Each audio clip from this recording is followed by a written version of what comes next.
Morning, Janice. I see you. I'm just conducting a sound check right now.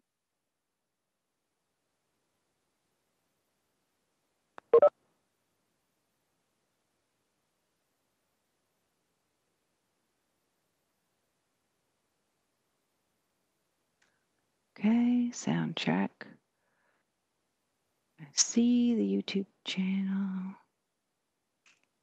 Super, super, super.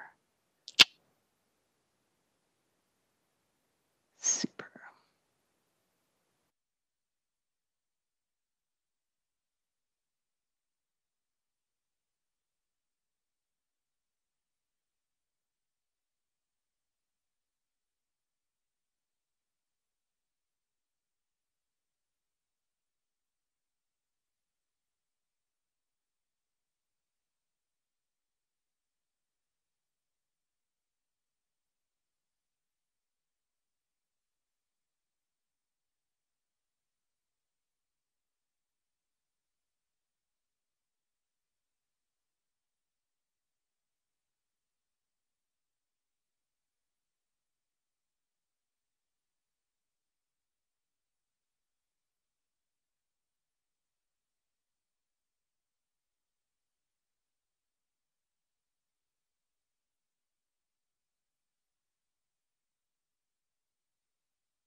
We are live.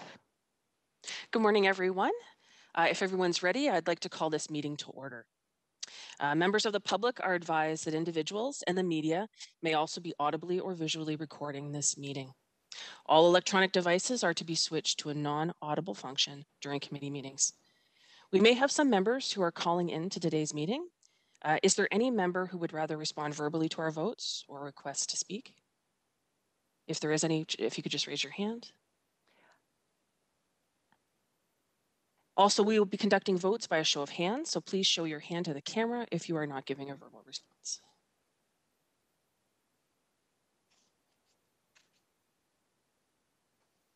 We'll now do our roll call. If you can just wave your hand. Councillor Pearson. David Beeland. Janice Brown. Karen Burke. Graham Carroll. Charles Dimitri. Bill Jansen. Lynn Lunsford. Robin McKee. Timothy Ritchie. And Will Rosart.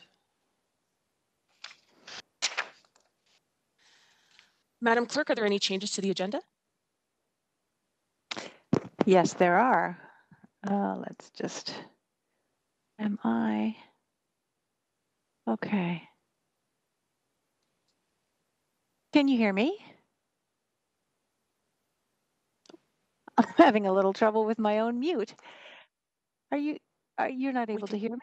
Oh, no, you can't hear me. Pardon me. Sorry. A little rusty. Yes, Madam Chair, we have changes to the agenda today. We have added communications item 5.2, correspondence from Jim McLeod, Vice President, Ancaster Village Heritage Community, respecting demolition control in the city of Hamilton. The recommendation on that communications item is that it be received and referred to item 10.4 for consideration. We have an additional delegation request today of Mr. Jack Dennison, property owner respecting designation of 1389 Progreston Road, Carlisle, under which refers to item 10.1. We have a consent item, two additional delegated authorities, Heritage Permit Application HP 2020-16, proposed additions and alterations to 49 Mill Street in Waterdown, and Heritage Permit Application HP 2020-18, proposed front porch replacement and addition of lights and decorative shutters at 62 Sydenham Street in Dundas. As well, we have a discussion item, an additional discussion item, the location of the Cross of Lorraine, located at 828 Sanatorium Road, PED 20141 in Ward 8. Thank you. May I have a motion to approve the agenda as amended? We'll conduct the vote by show of hands. Is there any verbal vote? Actually, why don't I do this? Okay, so everyone is unmuted now. Janice, I see you've raised your hand. Do you have a question? No, I was moving to approve. Thank you. Thank you. Okay, so we can do the, sorry, Madam Chair, can we do the vote now, please? Yes. So all in favor? Great. And is there anyone opposed? No. Okay. Perfect. Moving on to our declarations of interest. Are there any declarations of interest today?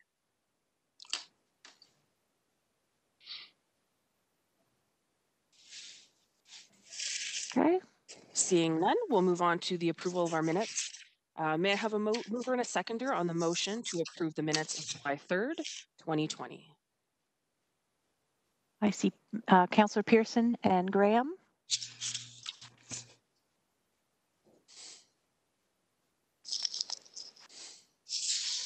Janice, you have your hand raised. Do you wish to speak? No, sorry, Okay. I was adjusting my hearing thing. Okay, can you take your hand down, please, then? Sorry. No, the raised hand function in WebEx? Oh, okay. I was practicing.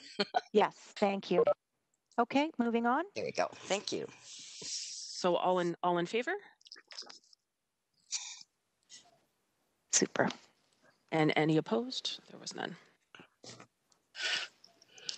Moving on to our communication items. Item 5.1 is correspondence from Susan Nordis and staff response respecting the heritage placking for 91 John Street. May I have a mover and a seconder to receive the motion to receive this correspondence? I see Bill and Tim.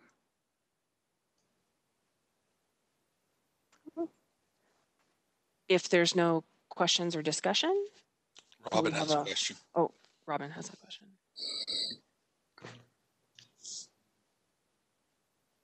I don't know if this is a declaration of interest, but I'm a past owner of 91 John Street. It also has to do with the placking of the building, and it was stolen after I was the owner, and it was to be replaced 3 years ago, and it was never done. A new owner has it now, and they're restoring the facade, and all I asked was, do you have to upgrade your paperwork? Because to get permission to put a plaque on designated property, the owner has to sign off. And all I said was, I'm not the owner now. Do you have to ask the new owner for that upgrade in your paperwork? And it took it till now to get this correspondence. The plaque is still not on the building.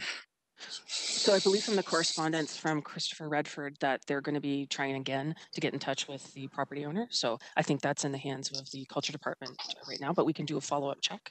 Right. But Robin, you're true. I think we should maybe just note your points just in regards to the declaration of interest. And the other situation is that I took the idea of the advisory committee to write a suggested plaque for the cultural department. As an advisory committee, I took it both to the policy and the education committee, and that at this point we should still have some advice to staff as to what is on the historical plaques that go on the historical buildings that we designate or give advice to designate. So Robin, we're going to be discussing that all under section 10. I was told that by the clerk that it was 5.1. So we followed up with a supplemental email. So it'll be under section 10. We've got a recommendation that's on the agenda. My bad. Yep. No, that's not a problem. Okay. So I did some research last night and I have input to it. Okay, that's great. That's great. So right now we have a mover and a seconder to receive the correspondence. If there's no other discussion by raise of hands, can we have for all in favor? Are there any opposed? Seeing none, we will move on to our next. Lorraine, just I think everyone is unmuted. Yep, I'm just muting them again. Got it? All right, we're moving on to item 5.2 is our correspondence from Jim McLeod, Vice President of Ancaster Village Heritage Community, respecting demolition control in the City of Hamilton. So the recommendation is to be received and referred to item 10.4 for consideration. May I have a mover and a seconder on the motion to receive correspondence and to refer it to our discussion on item 10.4? I see Graham and I see Janice. If there's no discussion, may I have a vote of all those in favor?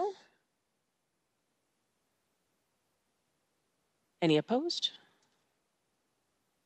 Thank you. Under 6.1 is our delegation requests. 6.1 is Jack Dennison, property owner, respecting designation of 1389 Greston Road, Carlisle, Flamborough, the Evergreen Farm under Part 4 of the Ontario Heritage Act, PED 20125 in Ward 15. So our next item is delegation request. Mr. Dennison is the property owner, and a report on the property on today's agenda. He's permitted to participate in our virtual meeting. What is the committee's wish? May I have a motion to approve the delegation request for today's meeting? Okay. I see Tim and I see David.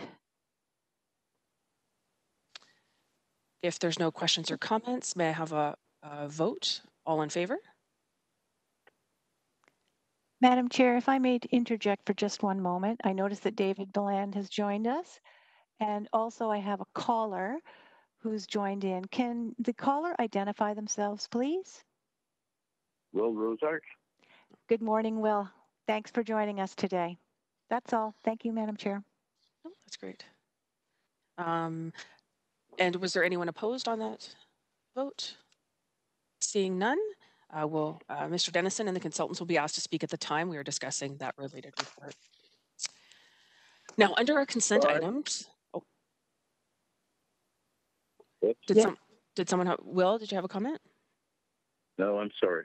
Oh, okay, no, not a problem. Just wanted to check. Okay. We now move on to our consent items. So there are a number of consent items that I believe we could sum up in a single vote. We have items 7.1 to 7.8, and everyone's had a chance to look at the agenda. Was there any questions or any comments on those consent items?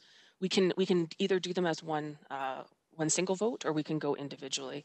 But I think there's no contentious items unless anyone has any questions. I see no raised hands, Madam Chair. Okay. So with that, may I have a motion to receive items 7.1 to 7.8? I see Councillor Pearson and Karen Burke. Okay. With no comments or questions, may I have a motion? All in favor, or a vote? All in favor? Any opposed? And Will, can you respond, please? Positive.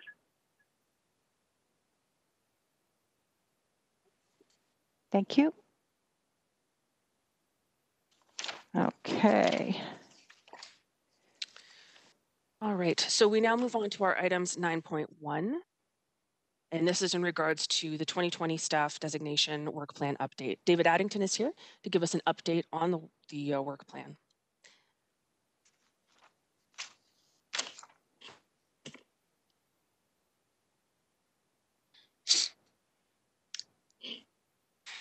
Good morning. Can everybody hear me okay? I can. Okay, perfect. So I can try to share my screen here. I don't have a glitzy presentation, but I do have the work plan update.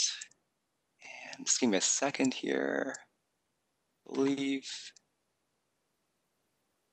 There we go. Beautiful. Okay, well great. done. So at the last Heritage meeting, members had asked to view the update of the work plan. So this is attached to the agenda as well. So we've just updated, staff have updated the work plan. The most significant additions you'll probably see are on page 2, I believe. Scroll down, where we've added a substantial number of properties in Ancaster just a few weeks ago. So you can see there, mostly on Wilson Street, but not exclusively. And additionally, the other 2 newest additions were the Binkley property at 50 and 54 Flanders Boulevard in Hamilton. So again, we're continuing to chip away at the properties for which we have cultural heritage assessments completed. So that would be Desjardins Canal, the top, Jimmy Thompson Pool, and I'm currently working on the Royal Canal as well. So we're working on it. Unfortunately, we did have a bit of a break in the middle of the year, at the beginning of March, to a few months back, when destination work was unfortunately put on hold due to COVID. But now it's back up and running again, and we're continuing to work at it, and we'll get as much done as we possibly can.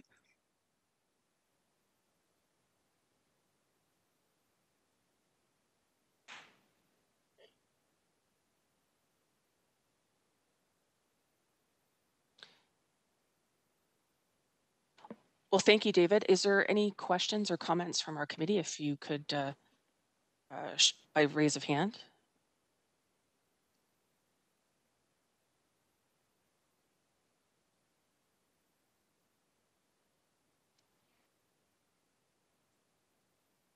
Okay. Karen? Yeah, so I'm just wondering, because we added a lot of properties there from Ancaster, all at once. I'm just wondering, is there some sort of bolus approach for those, or are they each going to get a full workup the way I've seen before for previous designations? I can through the chair. I can attempt to answer that. I think it would be there's a possibility of doing the assessment for many of these properties at the same time, just to sort of reach kind of an economy of scale in terms of because of their close locations together. So I think that is definitely a possibility. Okay. Janice, I believe you had a question.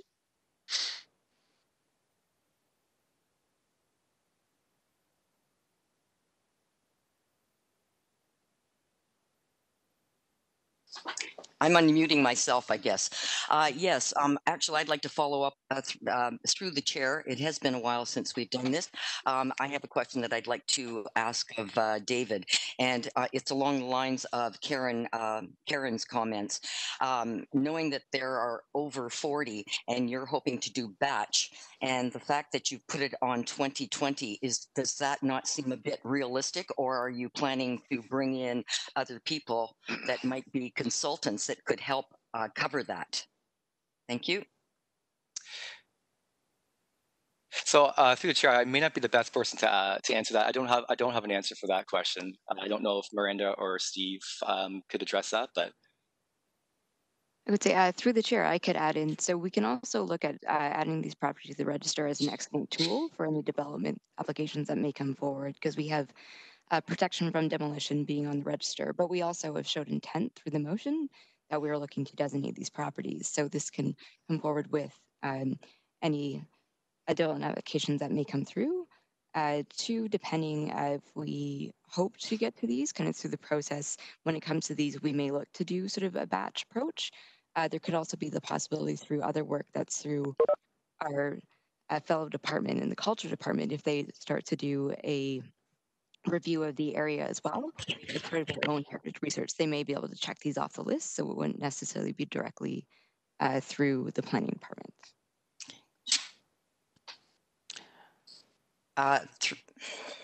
Janice, did you have a follow-up question to that? Yes, I do. Through the chair to Miranda. I didn't hear your first part. I got the intent part, but what was your pre-statement with regard to development? I missed that whole component. Oh, because these properties are included on the register, and we do have a motion that clearly defines the intent for including the properties on the register. There's the ability through development process, we could look to have these designated if it was to come through, or at least be evaluated as part of that development process. Thank you. Okay. Tim, did you have a question? Yes, I did. Thank you. Through the chair, I'm actually kind of surprised that some of these properties aren't designated. And I looked down the list of them. And this spreadsheet's going to be sent to us as correspondence from this after this meeting of this batch ones to be designated. Oh, I believe Lorraine's going to respond to that. Tim, the spreadsheet was included in the agenda. Oh, it is? Okay, I didn't see it. Yeah. Very good. And so my second follow-up there question is, when it this is just for procedure, how it works. When a batch thing goes for designation like this, I see some of these that are going to be very contentious. If one or two of them gets, I don't know if there's like an appeal process, particularly the Ockmar Gatehouse, I imagine is going to oppose that.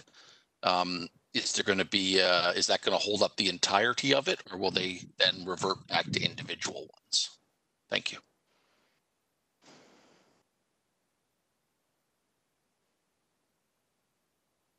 Miranda or David, would you be able to answer that? Yeah.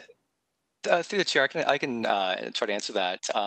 No, I don't think if there was, say the Ockmar Gatehouse was involved as in a batch recommendation for designation. I don't see if one was contentious and say for whatever reason it was appealed.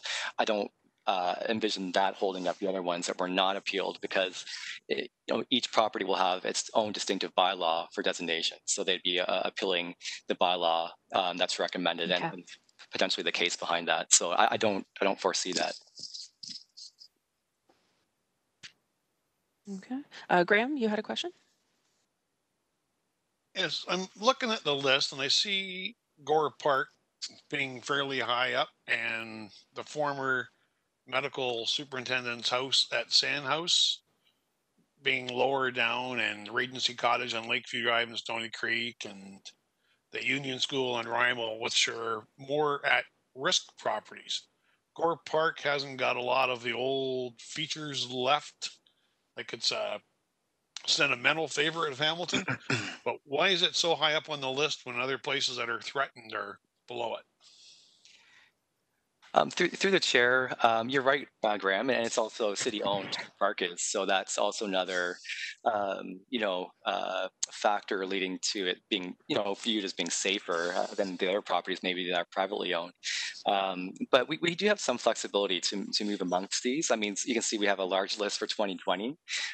So these are the ones that were, when they were initially brought to council for inclusion on the work plan, they were given the higher priority, and so there is room. If there's perceived risk to a certain property, we can raise that. This is not necessarily set in stone that way, right? So this list is showing the intent that the community and council has to pursue designation of it. So yeah, so it's not set in stone, and we can move amongst these in terms of its perceived threat.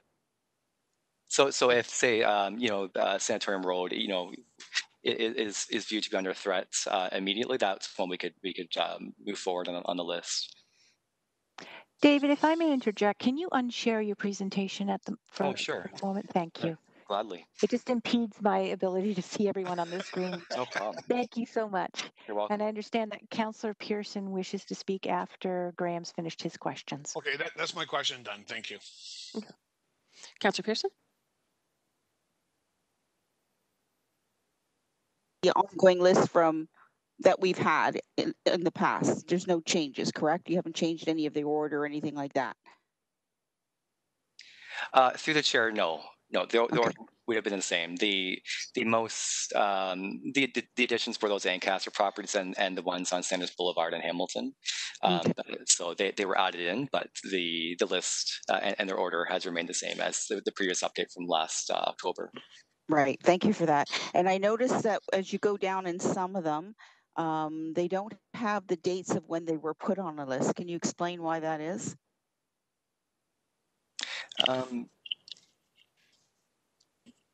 Miranda, would you be able to respond to that?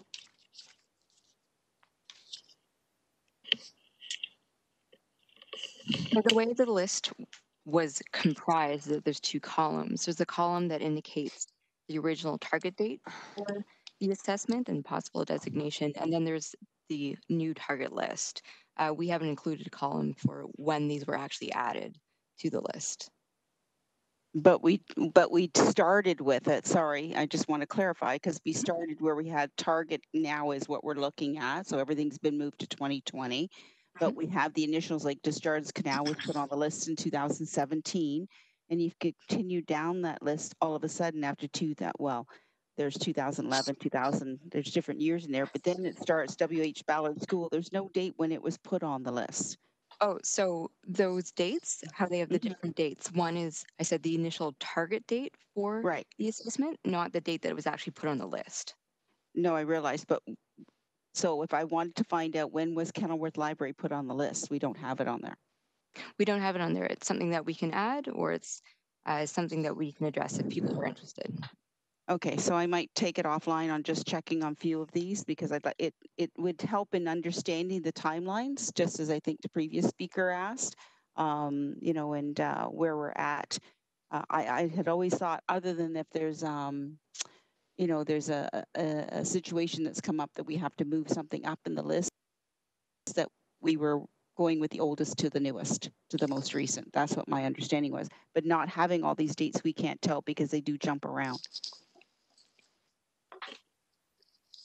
So maybe I can leave it with staff, and maybe that's something we look at, so we have a more inclusive list of information, and we can take it from there.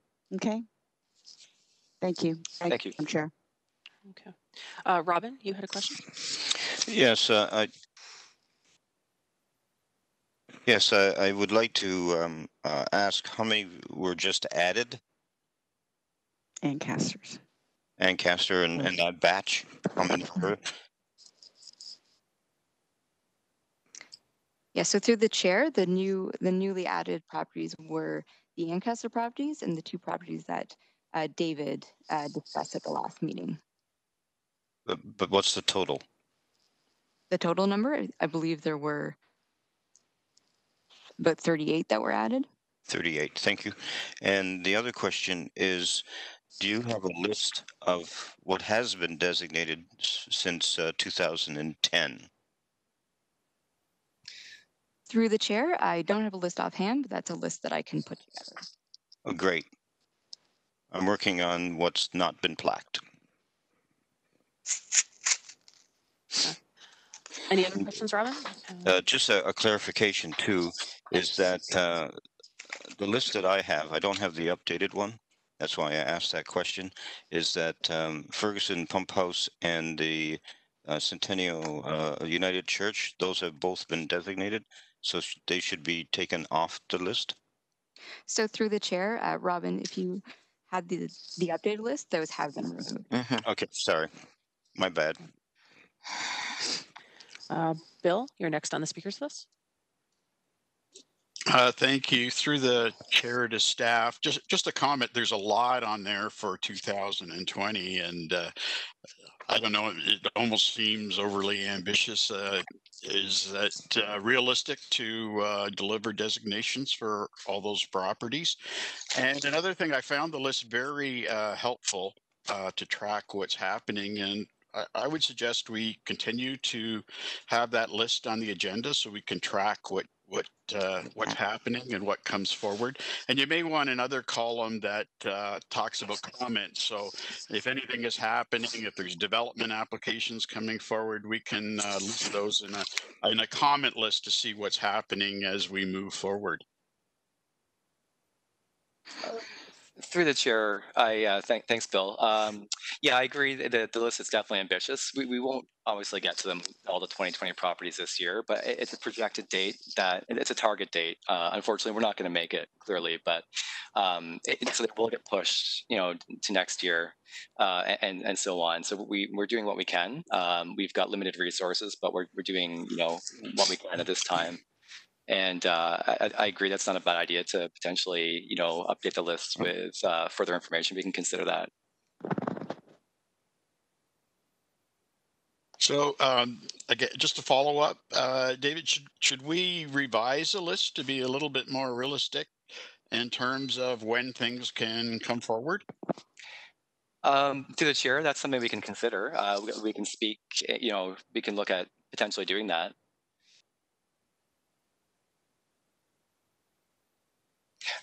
David, is that direction that a recommendation that you'd need from Municipal Heritage Committee, or is that something that staff would just look at assessing?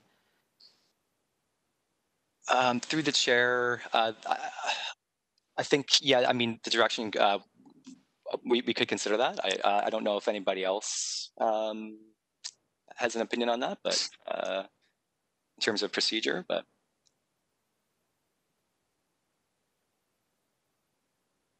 Madam Chairman, Steve Robichaud here. The actual dates themselves are council adopted. So if there was changes to those target dates, then that would actually we would need a revised list that would be alternately adopted by planning committee and then council to reflect those dates.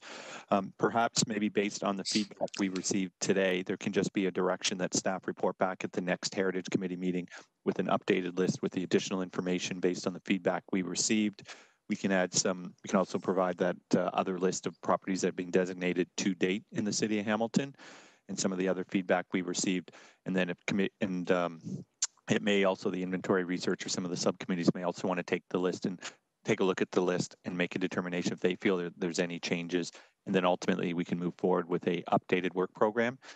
There was a rationale that was how the original list was put together and the priorities that were assigned on it. And a lot of that dealt with the threat to the buildings, so that buildings that were deemed to be at threat were given a higher priority than other buildings that were felt that were not at threat for demolition or unsympathetic alteration. So that is another factor in the consideration.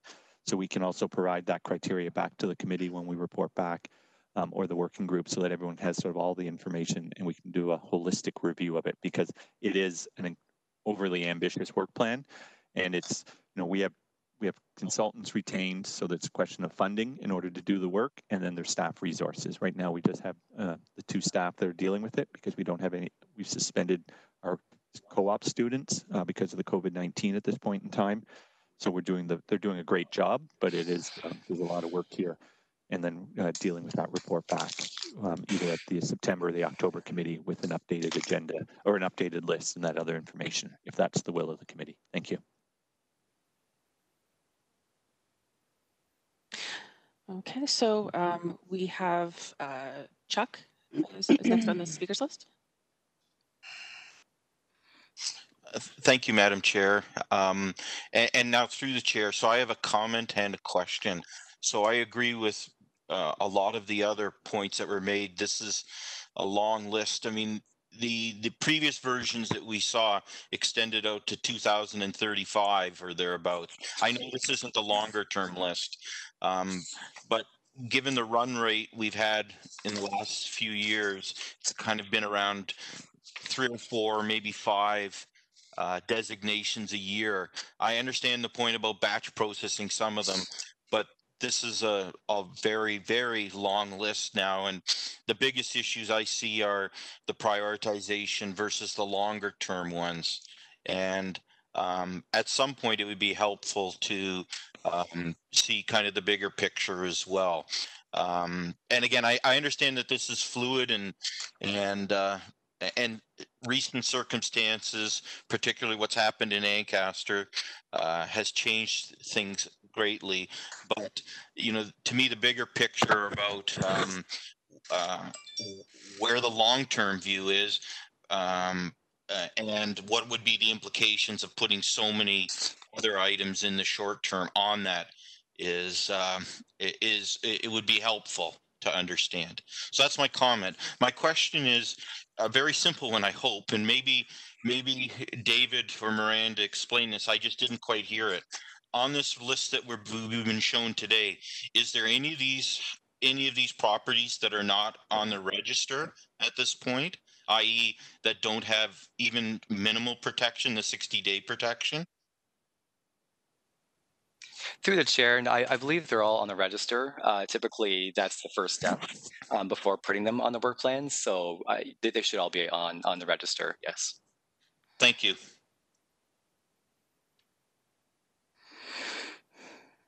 Okay. So I believe we're now going on to our second time speakers. So on our list, I have Janice. Janice, just so we know the order, I have Janice, Robin, and Karen. So Janice first. Through the chair, just a couple comments. Thank you, Loren, for the chats. I just noticed that. I've been paying attention to what's being said, and sometimes I don't look at the screen. So I'll stop doing what I'm doing now that I can see the chat and you give me directions. And so through the chair, I just want to go back, way back to Gore Park. Graham mentioned this, and somebody said it's city property, which we all know, and the date is 2020. However, the initial target date was 2011. And I do know that there is a very active group called Friends of the Gore. And I would imagine if that were to come off the list and move down, the Friends of the Gore would get themselves going again, because they have been very vocal. And Gore Park has suffered numerous times. So I think it's a matter of protecting it and not having it dug up for the upteeth time and the fountain removed. That is one comment that I would like to make. And something that's very important to me, sitting as chair of the inventory and research and having just done our own work plan for up to 2020. And I do understand, I do realize that I'm going to be adding something to that. We in that group have to approve before and make recommendations before any of the batch items and any of the other inventory and research that we do. We have to make the recommendations before it proceeds to heritage community, ultimately to planning, and then finally to council for approval. And the workload for us is horrendous, and that's on my agenda, is how are we going to tackle all of this stuff that is coming into us. Now, we have community people that are involved. We've got the Ancaster group that have come together, and there are volunteers, and they've had some training. However, it's a full-time job. You might as well be a teacher and take on and train 22 volunteers. And then there's another group working on James Street North. So that batch will be coming to us. Again, I think this is something that needs to go back to staff and higher up. How are we going to handle this workload? And how are staff going to handle the workload? Because it doesn't even make sense to me, the amount of work that's coming and the unrealistic dates that we've got unless we get some additional help. Thank you. Thank you, Janice. Did staff want to comment on that at all? Otherwise, we'll move on to Robin with second questions. Staff, you can unmute yourselves.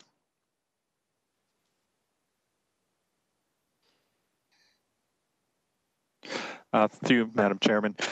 Staff are actually, there's two approaches. One is we are continuing through council providing us with additional funding to use outside consultants in terms of doing the work. We are also looking at the amount of what would go into the minimum sort of threshold requirements to feel comfortable that we would have sufficient information to come forward with a designation report, and that it would meet the sort of the legislative requirements as well as our own operational requirements. So we are doing everything we can in terms of streamlining it. So that was part of the strategy that we are looking at in terms of how to deal with the number of properties that have been identified for designation. Thank you.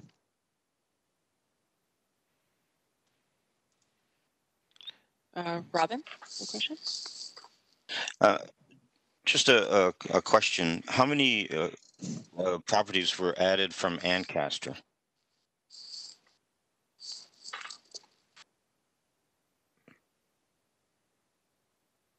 Miranda, was that the 38 that you had? 38. So it would be, I have to triple check, but I believe it's 36 at this time because we reduced the original number. And then the additional 2 were the properties that David brought to the last meeting. What were those 2? Through the chair, those are the Sanders Boulevard properties, the Binkley property, the Lakelet Villay, Bell, and the Drive House, 1554 Sanders Boulevard. I apologize, I don't have the updated version. So 36 properties have come forward from Ancaster. Is it possible to look at that as a heritage district, as a batch?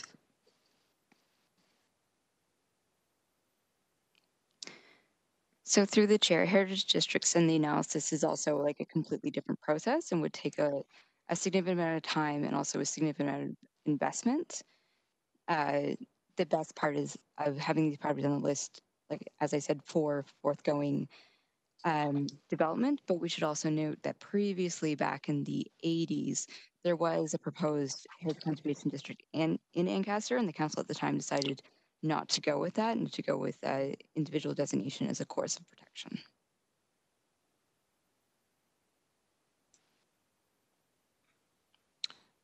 Robin, did you have any further question?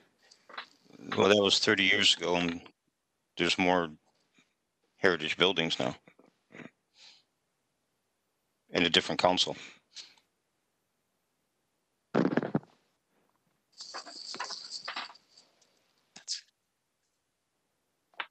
So if there's no other comment, we've got Karen on our speakers list. Thank you. I just wanted to come back to what Steve Robichaud said a few minutes ago, which was, if it's the will of the committee that they go away, the staff go away and come back with recommendations as to a more reasonable work plan.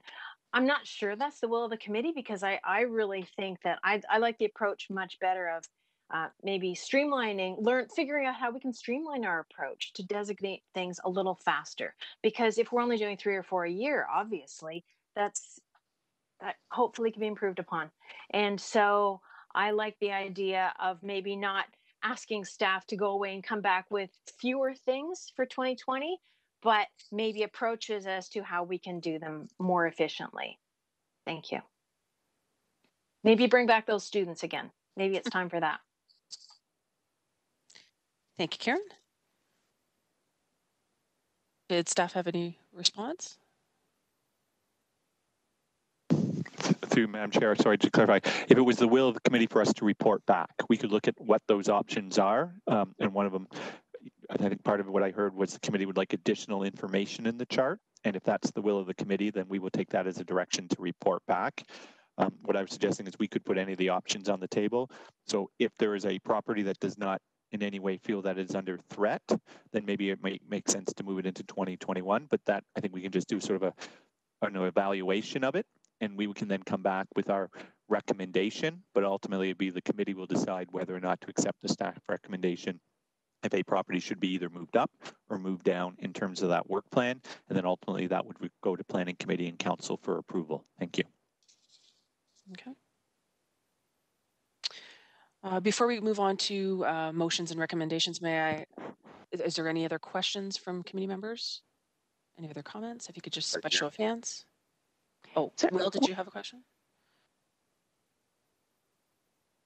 Yes, well, what's the current status of coupling noise in Randall? Will, could you just speak a little louder, please, if you can? Status of coupling noise in Randall. Can be close. So to staff, it's an update on Copley. Through the chair to the Copley building on York, that the NOID has been issued for that one. So if there were to be any alterations, they would have to, that would affect the heritage attributes. They would have to apply for heritage permits. The last I've known is that there was, there was an update a couple of years back that was sent to the committee, and there was, I believe, if I'm remembering correctly, there was no appetite on the owner's part to move forward for designation. I don't remember all the details offhand, but I do know the NOID is out, and that does have the impact of requiring heritage permits if there's any proposal to any works proposed that would affect the heritage attributes of the building, including demolition.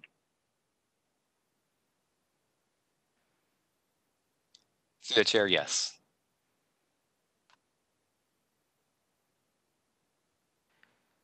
Any other follow-up, Will? Or is that any other that's questions? fine. That's fine. Okay. So if there's no other request to speak, Graham. When it comes to the designation of the Copley Noise Randall, I don't understand what the holdup is. I understand the property owner is fighting us, but it's been, I think, 1998 when the NOID got issued. Isn't it time to move on and just get it finished?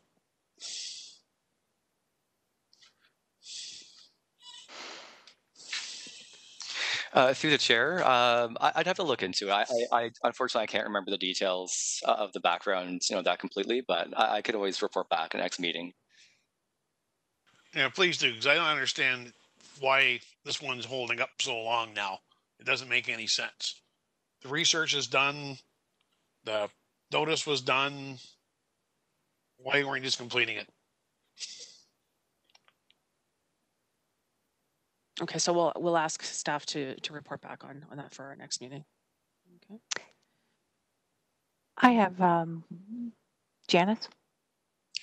Thank you. Through the chair, could someone with this discussion, could someone just go over and make a list of what we're asking staff to do? There were a lot of suggestions, and I've noted some of them, but I would like somebody to repeat those. Perhaps the chair can do that, or Loren, through your notes, you can do that and give us exactly what we're asking staff to do for the next meeting.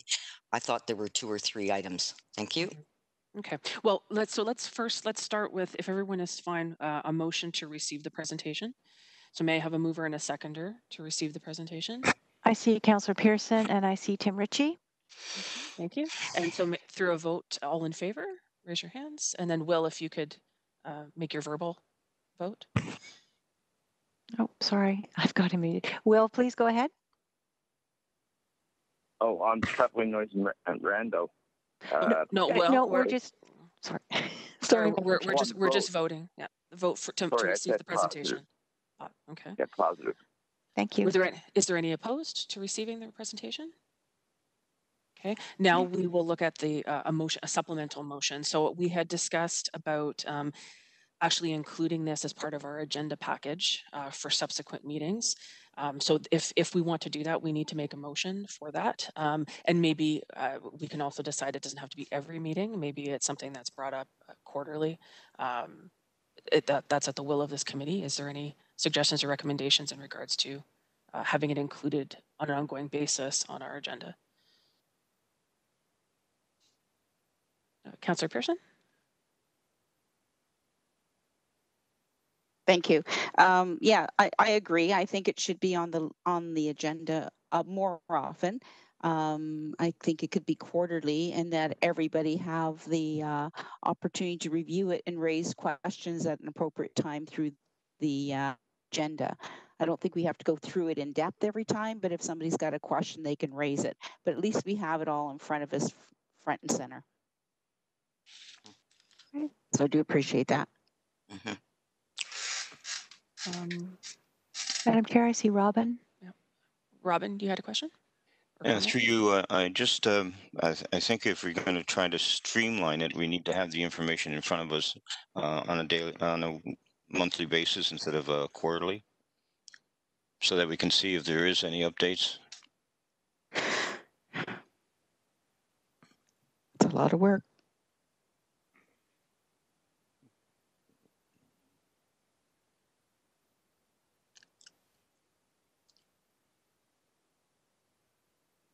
Sorry. Yes, through the chair. I noticed a fair amount of the properties are actually attached to our watch list there. Perhaps there's some way some of that could be, I know it's adding work to our side, added to our properties of watch list to watch these to be designated ones as well. We could divvy it out amongst our list of red, green, and things that we watch the properties of at the monthly. That might help keep an eye on it beyond an actual staff prepared report each month, which I think is going to really eat into the limited staff time that they have to actually go out and designate these properties.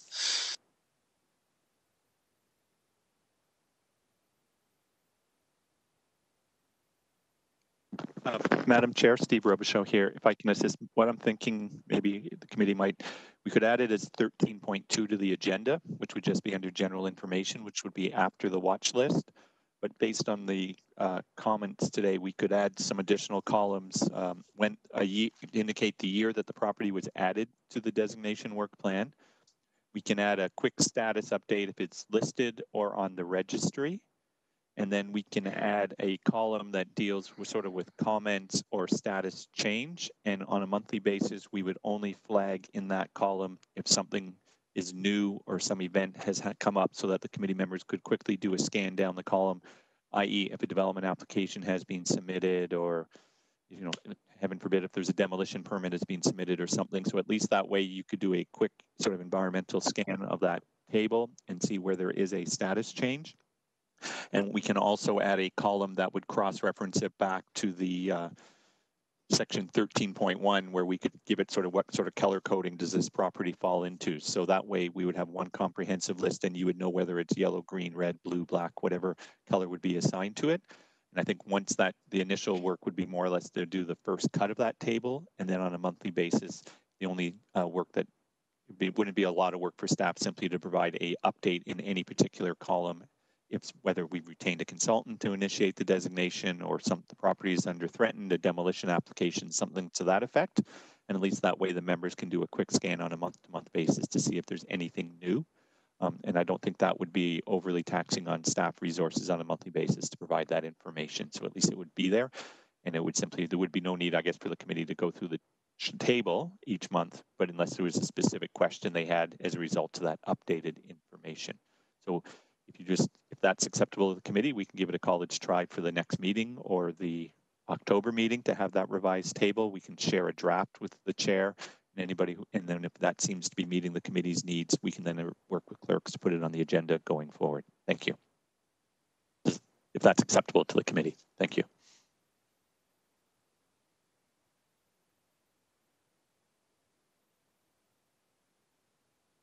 Sorry, I muted you, Madam Chair. That was my fault. Oh, sorry. Okay. Graham, I said thank you, Steve, for that comment. And then Graham, did you want a follow-up question? And then I have Robin raise his hand. Yes. Thank you, Steve. That is actually a great idea.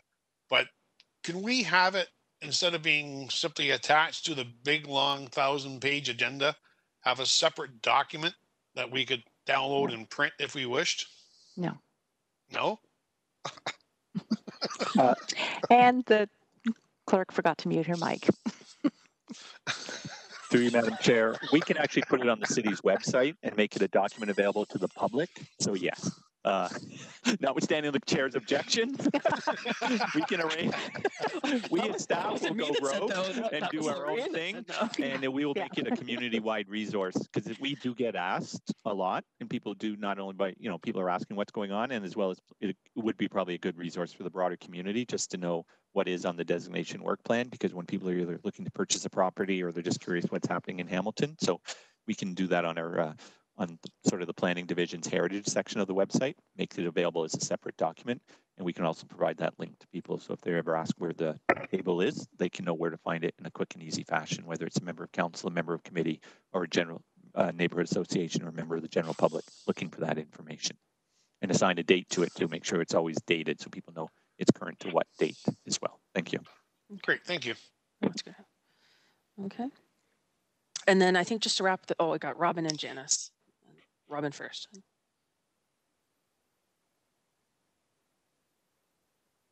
For the committee, and it's also information for the public. So I think that's a very good forward-thinking way of doing it. Also, with the committee, we're assigned to the flagged properties. We can put that input into the staff's report, and if staff doesn't have time to see each one of these properties and the deterioration, then at the same time, it's a win-win for both. And we take on a little bit of volunteer work for the staff. Okay, that's good. And Janice? And thank you, Steve. Excellent. And I like the transparency and I like the ease of finding material. And that's a good thing for the website and us and anybody else. Thank you. Okay. So if there's no other comments, we'll go through these motions then. So we're asking staff to, well, first of all, we're asking that the list be reviewed on a monthly basis. Is that correct? So if I could have a mover and a seconder for that request to amend our ongoing agenda package. I see Karen and I see Robin. Okay. So may I take a vote for all in favor? And is there any opposed? Will, could you provide your vote? Positive. Okay. So that takes care of adding that to our ongoing agenda package. Next, we had asked staff to go away and take this list and review for revisions, efficiencies, how we can get through the work plan better. Lorraine, would you like to do that as a joint recommendation, speaking in regards to an updated list? Okay. Or do you need it as separate? Through the chair, just so that I understand, because my initial understanding, and staff and or committee members will correct me, was that we discussed putting it on the agenda, but then decided to put it on the website instead. Is that not? Okay, so we want to put it on the agenda on a monthly basis, but then have that same information posted to the web. Is that, am I understanding that correctly? Yes. I'm seeing a thumbs Yes. up. I'm seeing a yes. Yes. Yes. Staff, is that what, are we all understanding that particular? Miranda, Yes. are you? Okay, Yes. Steve, okay, good. I just want to make sure I'm understanding. Once the document is prepared and put onto the Heritage Committee agenda, that's the work. And then to just migrate it over to the website and update the website on a monthly basis isn't any additional work. Okay. And also when speaking with staff, we can also look at trying to incorporate it into our GIS layer ultimately as well to make sure that it's all linked and that people have the most up-to-date property information in the city of Hamilton. And it's an easy to find resource for the community. So through the chair, I'll recommend that we have a single motion, part A to put it into the agenda, part B to have it posted to the website. Is that suitable? Does that capture the intent? And then we also have the motion in regards to staff reviewing the list for priorities and efficiencies and how we can get through the work plan. Okay. 3, staff reviewing for efficiencies. Terrific. Thank you very much, everyone. So it's a 3-parter, but a single motion. So mover and a seconder. I see Bill. I see Graham. Okay, we'll call the vote. All in favor?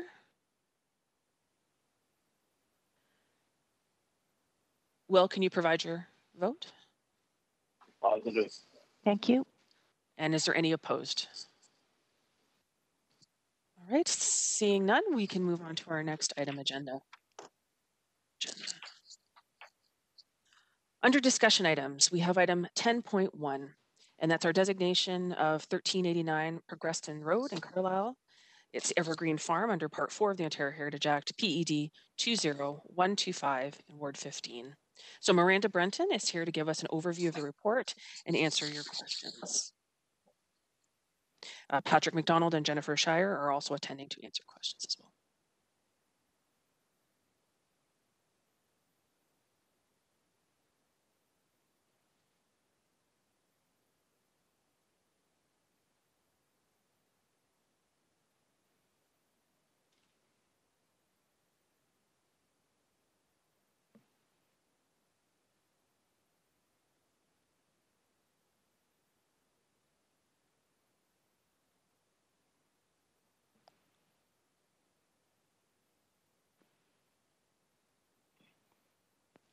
Miranda, I can't hear you. Perhaps you're muted on your end. You are not muted on our end. Say again? I'm just not able to hear Miranda. Sorry, yeah, I can't hear you. Yep.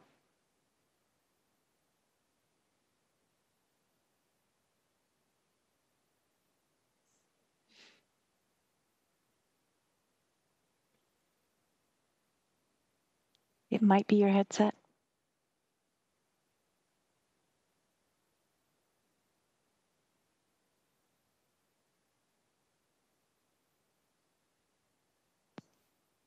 Can you hear me now? Certainly can. Okay, perfect. Sorry. Apologies. Sometimes, yeah, sometimes I'm double muted.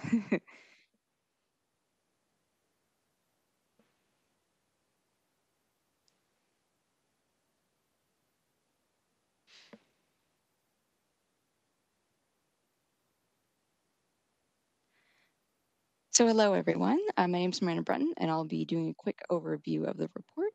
So the purpose of the report was to provide the Hamilton Municipal Heritage Committee with a chronology of events leading to the designation of the subject property, provide the Hamilton Municipal Heritage Committee an opportunity to discuss the designation, and to confirm whether the property should be designated.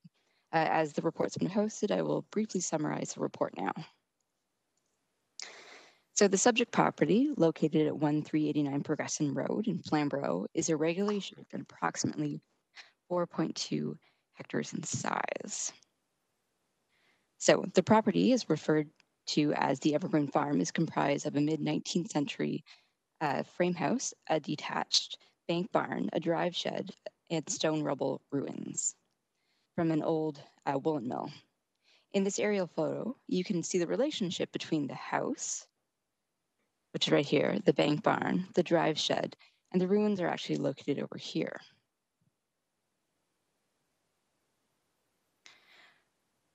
So, although the background of the property has been fully detailed in the PED report, here I will just highlight some of the events, starting with the Inventory and Research Group's review of the property.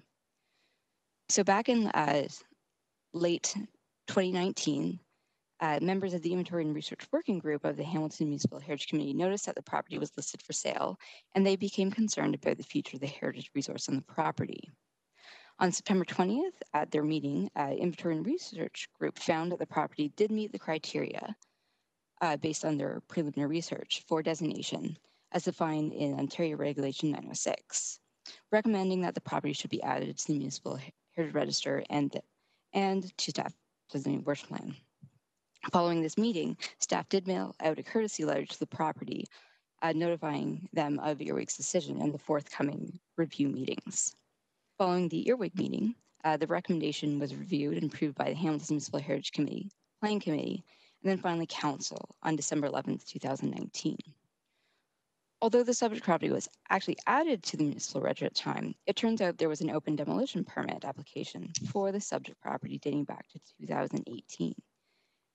As an open application predated the addition to the municipal register, the property was not actually subject to the 60-day protection generally afforded to properties that are listed on the municipal register. So if we fast forward to April 21, 2020, a demolition permit was issued for the house on the property at the subject property. The Committee of the Whole, which was council during COVID, meeting on April 22nd, the ward councillor brought forward a motion to designate the subject property. The Committee of the Whole approved the motion directing the issuance of the notation or the notice of intent to designate. Due to COVID-19 precautions, City Hall was closed at this time and all other committee meetings were canceled, including the Hamilton Municipal Heritage Committee. As such, Council was unable to consult with the Heritage Committee prior to approving the designation of the subject property. The notice of intent to designate the subject property was then issued in the newspaper on April 23rd, effectively voiding all existing building permits and demolition permits. Following that, we did receive the notice of objection from the property owner, which was included as, I believe, appendix number F in the report. So moving forward, I just wanted to give a brief history of the property. So it was first purchased by James Keevil in 1855, and that's when he erected a sawmill and a water wheel at the footfalls of 12 Mile Creek, which is now Bronte Creek, and a log house, and as well as other buildings at the time. So Keevil, along with many other people, laid out what was to be known as Progression Town, which is now Progression. Freeman Green, who was a carpenter, as well as the son of Billy Green, the scout, and his wife Harriet Ann Howard ended up purchasing 10 acres from James Keevil in 1869. The purchased land includes the Longloader's house and the former grist mill building. Freeman Green ended up switching the function of the mill from a grist to wool, sourcing and processing wool from local farmers, and then also hiring local knitters to knit such items such as socks and mittens from the yarns produced from the mill. It was the mill became known as the Progression Woolen Mill and became an important pillar to the local economy, sourcing materials and labor from them. Operation of the mill was passed to the Green family until 1911, when it ultimately burnt down. Although the mill was never rebuilt, the Green family descendants did start a small woodworking business that also served the local community. Finally, in 1982, the Green family property was sold out of the family. So moving through the cultural heritage evaluation or designation as outlined in the report, the physical and architectural design of the house has merit as an interesting example of historic preservation through the incorporation of an existing building into a new one. Additionally, the house is a rare example of a vernacular residence influenced by the Gothic style and is a rare example of a remaining farmstead in the Flamborough area with an intact house and barn. For the historical and associated value, the property has important historical associations, as its first owners, James Keevil and Freeman Green, are associated with the establishments and early development progressed in. Freeman Green's woolen mill, also formerly on the property, was an important pillar to the local economy and helped for its development. In terms of contextual value, it meets 3 of the criteria in defining the historic character of the old settlement of Carsley.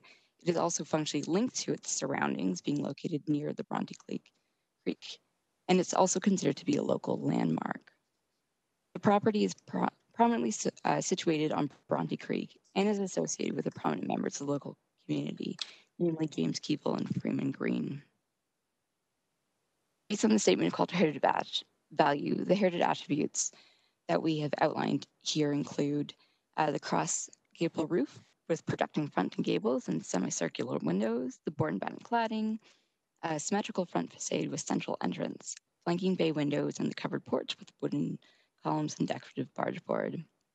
The segmentally arched window openings and the remaining historic 2/2 wooden windows. For the rest of the property, we also have all 4 elevations of the detached barn, including its gable roof, stone foundation, existing windows and door openings, and the vertical wooden board cladding, as well as the location of the dwellings within and the barn within the landscape.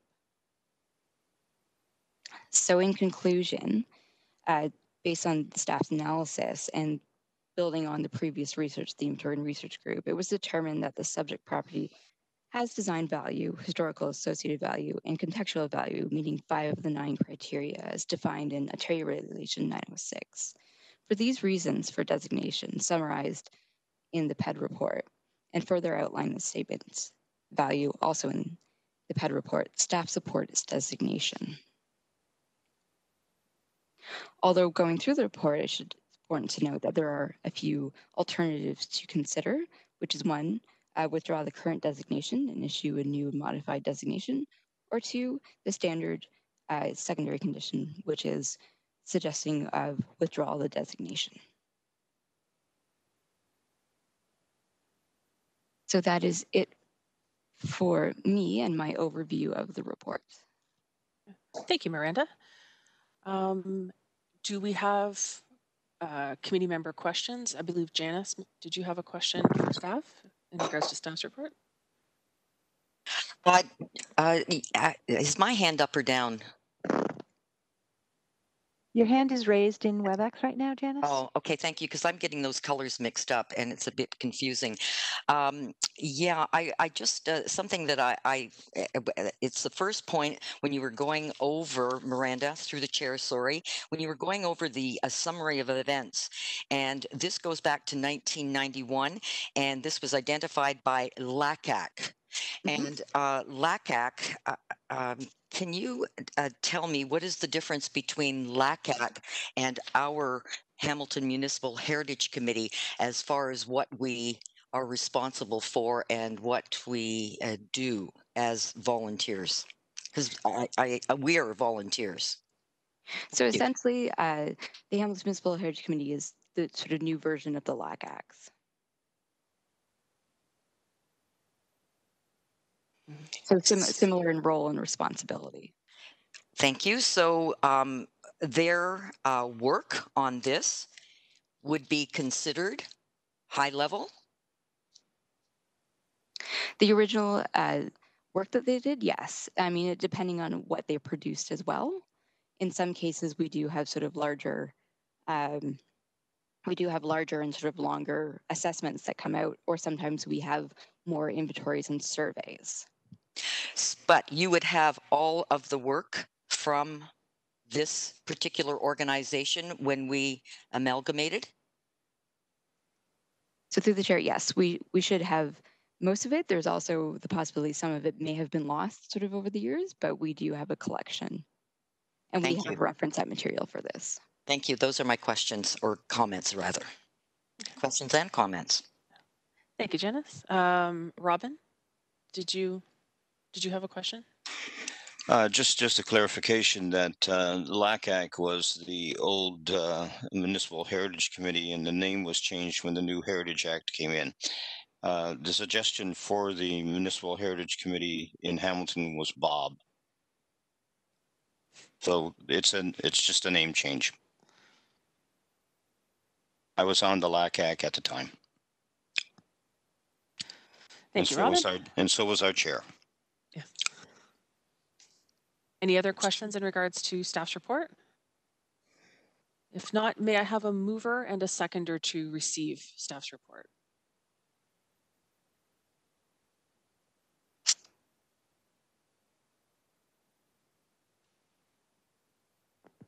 Oh.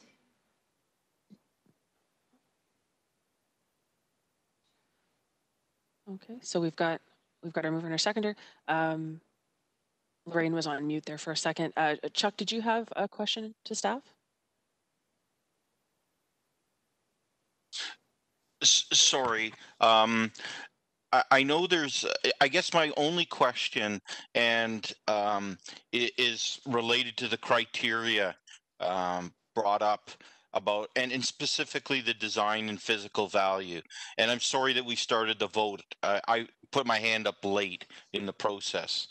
The one point that it made is that this house is a rare example of a vernacular residence influenced by the Gothic revival style. Can I ask staff to comment on what that means? Like, how rare is it? I know in one of the reports that the owner has produced, he had a list of what the consultant said was similar properties. But can staff comment on that? About how rare of an example this really is? So through the chair, yes. In terms of the list of properties that were, as you were stated, Chuck, that were listed in the notice of objection. So I've looked through those, and those are all examples, yes, of Gothic-inspired houses, but those are all of brick or stone. This is the one fewer example of a board and batten Gothic in the area.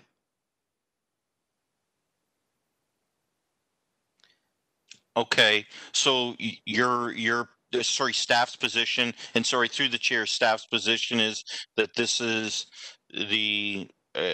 therefore it's rare, and this would be the only type that you know of with the cladding in this style.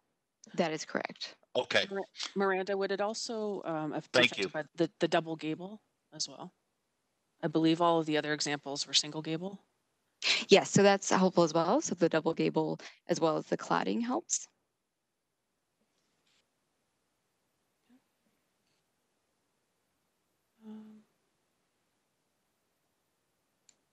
Okay, any other questions to staff? I see no more speakers.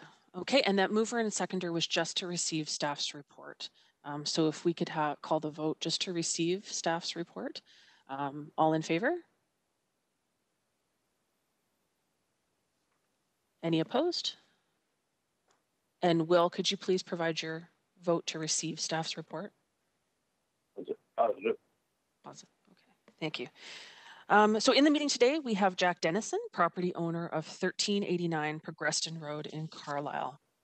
With him are Leah D. Wallace, Land Use and Heritage Planning Services, and Mark Schultz.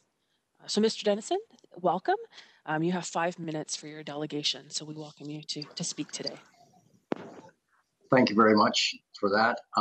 Would it be appropriate to hear from the consultants first before I sum up? Sure, we can absolutely do that. And also, just so the committee knows, we can vote if you'd like to have a motion to extend that 5 minutes and to allow the consultants to speak as well. So we can deal with that at that time. So if we could have the consultants, who would like to start? Mark, would you like to start, or Leah? Leah should probably start. I'm basically, there were only 2 points. So Leah, do we still have you on the call? Oh, she's just muted herself. Leah, I have unmuted you. If you want to start your video as well, please. And because you don't have actual presentations today, there'll be no requirement to share your content. We have received your documentation, and it will be received as part of today's delegation.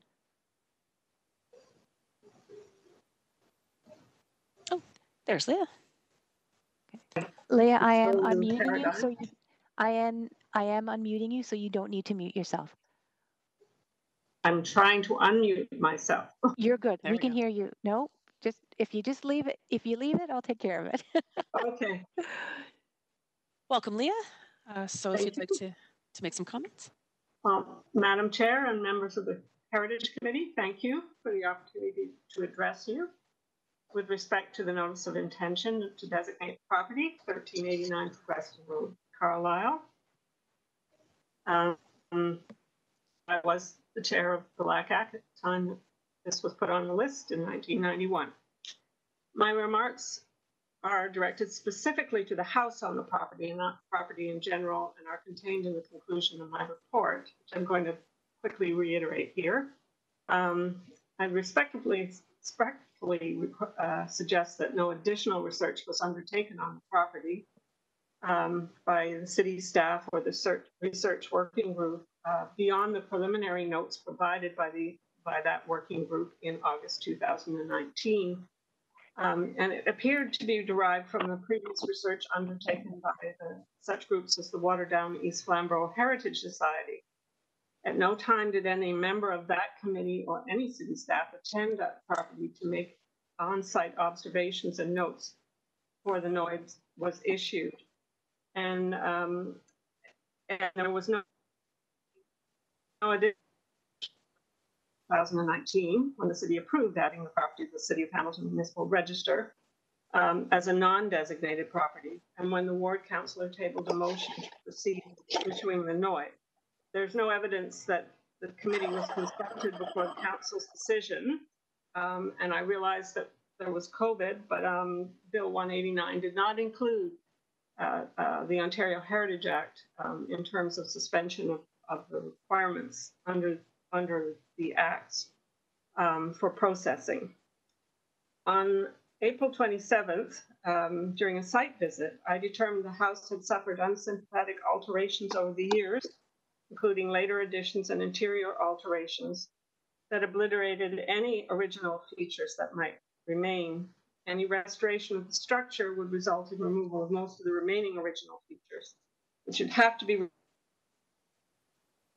replaced in kind similarly of the original house. And some of the heritage attributes listed in the Statement of Significance published by the city do not exist or are modern interventions of no architectural or historical significance, which include the covered porch, the wooden columns, and Mark will have more to say about that, and decorative barge board. The semicircular windows below the front gables are modern replacements added in 1982 by the current owner, and a site visit would have determined these facts and confirmed the log cabin, when you go inside the house, built by James Keeble, was not incorporated into the house when it was constructed. Mr. Mark Schultz made a separate site visit that also determined the log cabin was not incorporated into the house, and the porch was a modern and unsympathetic intervention. He'll speak to that.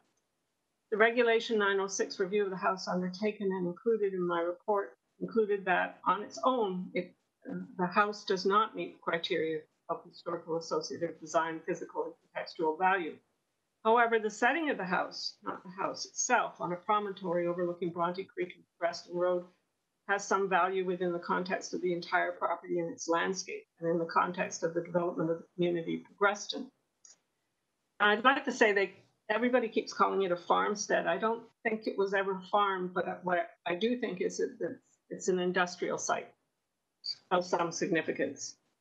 With the understanding that much of the original features still extant on the exterior of the existing house cannot be salvaged and would have to be replaced, a new house located in the same place on the property with a similar mass and scale, design, and materials will afford the same contextual value to the landscape as the existing structure. And then I would respectfully recommend that the committee consider Mr. Dennison's preferred position to rescind the NOID and undertake additional research and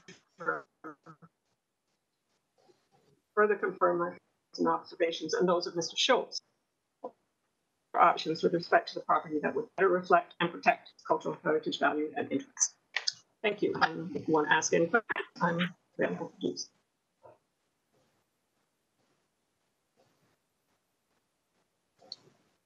I can't hear the chair. I don't know about anybody else. Sorry about, thank you, Leah, for that presentation. I think what we'll do now is, Mark, if you'd like to add your comments, and then we can certainly take, we'll hear from Jack, and then we'll take our questions from the committee members. So Mark? Okay, thank you, Madam Chair. I'll keep this brief because I realize we're limited in time.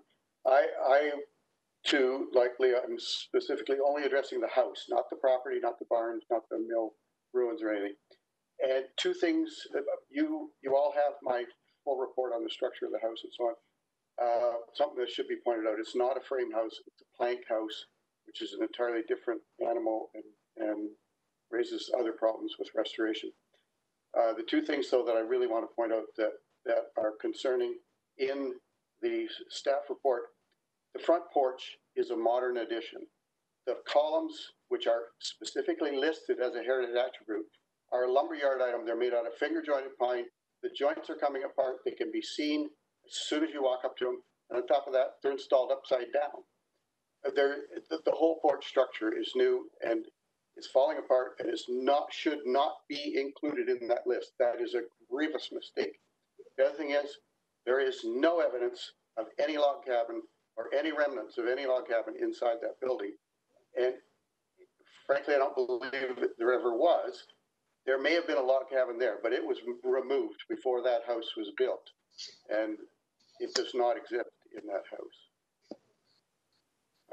As far as the rest of my points, I would say, in the interest of time, they're in my report. So. Thank you very much for that. Just, Madam Clerk, do we need to address the time with the extended motion? Yes, please. Okay. May I have a mover and a seconder to extend the time for our delegate? I see Robin and I see Graham. So I will call the vote. Can I have raised hands for all those in favor? And Will, could you please address your vote? Oh, let me unmute him. Yes, Will, go ahead.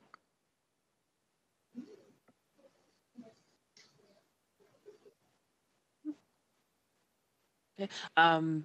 Do we have any opposed? No. Okay, seeing none. Mr. Dennison, would you like to add to the discussions? Yes. Thank you very much. Am I locked into 5 minutes exactly, or is there any possible extension? I don't know that you heard me, and I don't see your lips moving. Go ahead, sir. Okay. Thank you very much. Quick preamble. I've enjoyed being an observer of this meeting. It brings back memories for me. But I have to say that I'm proud to live in a designated 112-year-old stone home. So I support designation when the property is worthy of designation. I'm sorry about the amount of paper that I caused, but I feel this is a terribly significant issue, as I've lost 5 months already with this project, and I've owned the house since 1981, actually. Does everybody have the two pictures? I know in Miranda's presentation you have the one, but do you have the picture which shows I'm trying to make it show there, the proposed new house, and that it is very, very sympathetic to the existing house? I had asked that you all have those two pictures so you could have them side by side and see that the new house is really a replica of the old one. Even so much as the fact the round windows, which I put in 1982, the architect actually put one in the middle between the two peaks, picking up that from the original plan.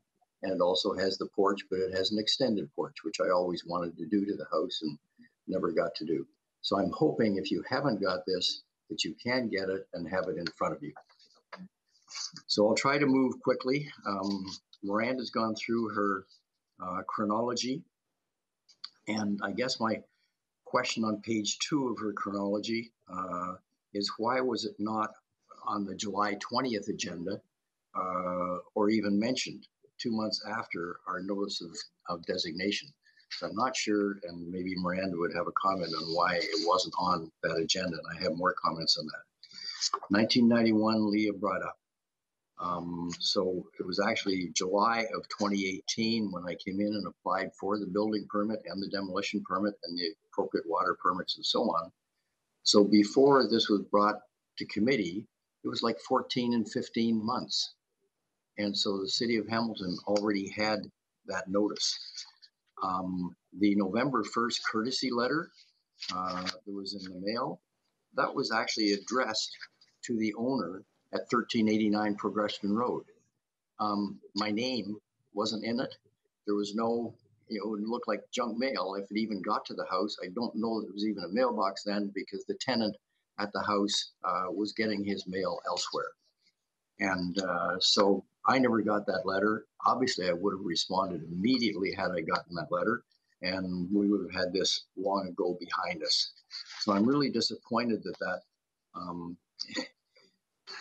I reluctantly say that it's almost like they didn't want me to know. Because just going to the owner doesn't get it to the owner. And they had my phone number, my cell number, my Burlington address, my tax bills come to me, everything else comes to me. Why couldn't I get that notice? So the chronology continues from June 1st, 24th, June 1st to 24th. And in that chronology, I actually had a copy of we had a meeting June 2nd at 3 o'clock, which is a WebEx meeting as well, where we went through a whole bunch of questions and the consultants were there and the staff got to ask the consultants questions and so on. I thought it was a very productive meeting, but it didn't seem to come out that way in the end. So that was June 2nd. And then after that, we were told that for the sake of productive discussion, that was that meeting. We got a letter from Patrick, an email from Patrick McDonald to my attorney, Scott Snyder. And in Scott's email, he said, I understood that Patrick's email, sorry, I understood that Friday's site visit and the meeting earlier this week were productive. As a result, staff is taking another comprehensive look at this. This is June 8th. We're aiming to get a response back to you with a target date of June 19th.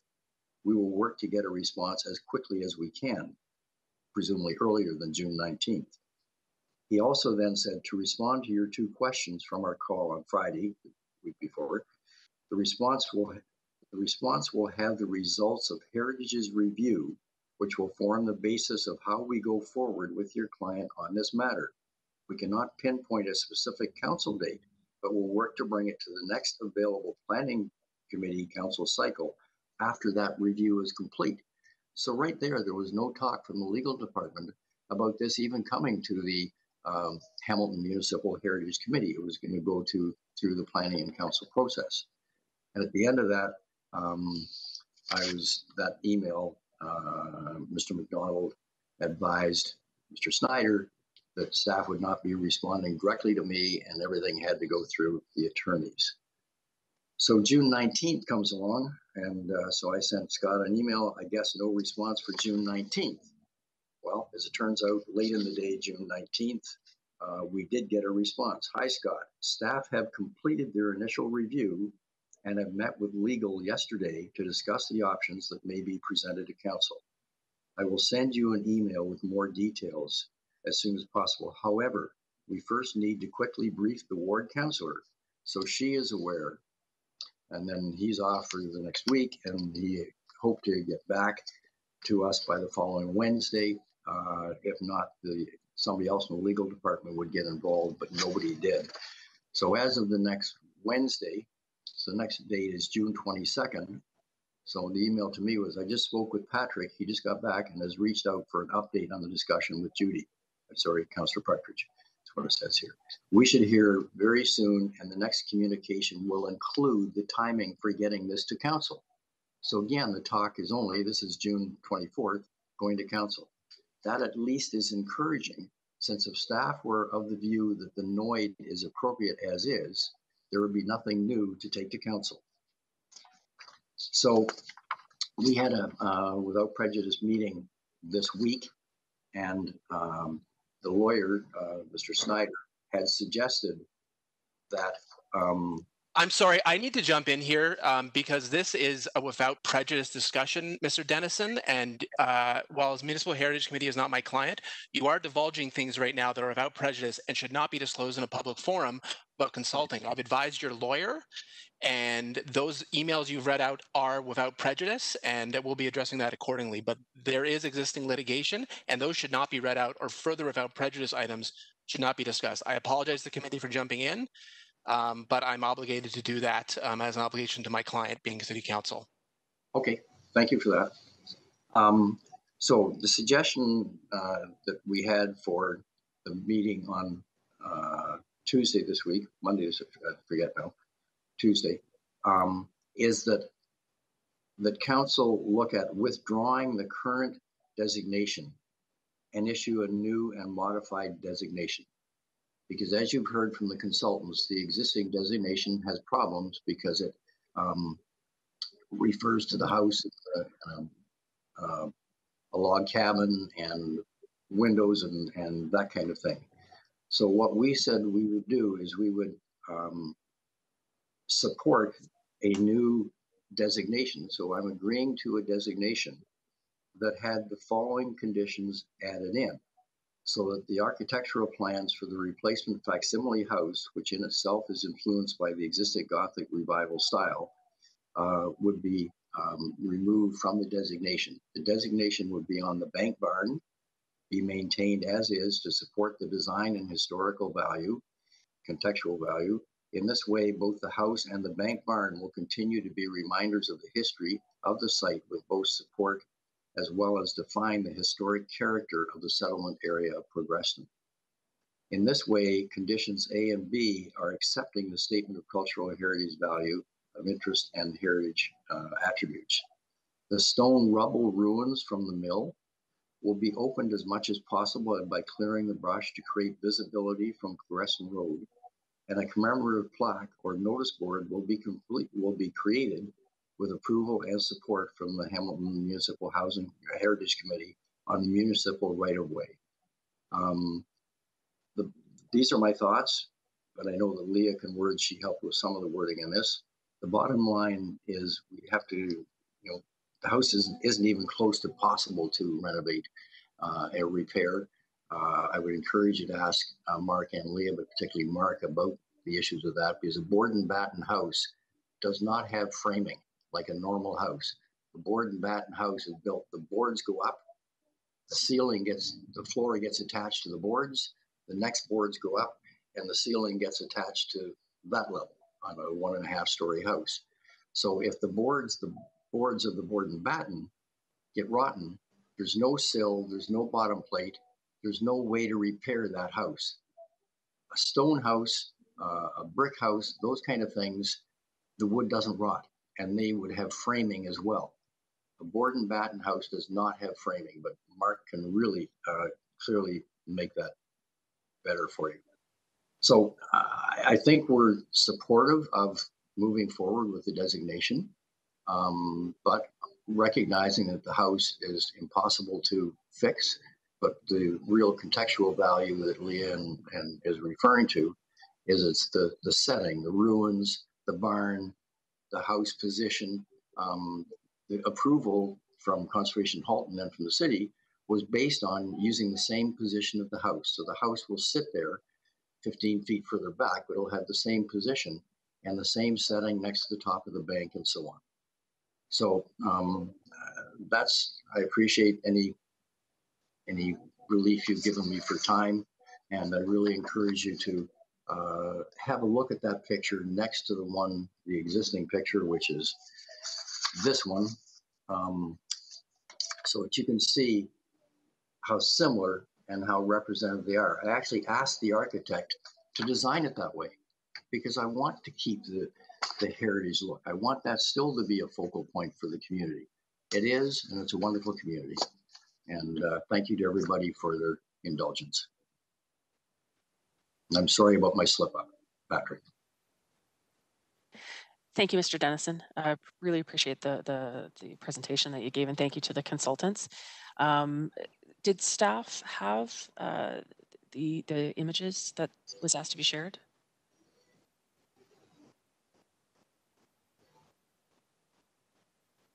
through the chair, I do have them and I can post them. I can bring them up right now if you would like to take a moment to look. Okay, I think that would be good. And then while we're doing that, if I can have anyone that wishes to ask a question of our presenters to please start raising their hands, and we'll get the speakers list started.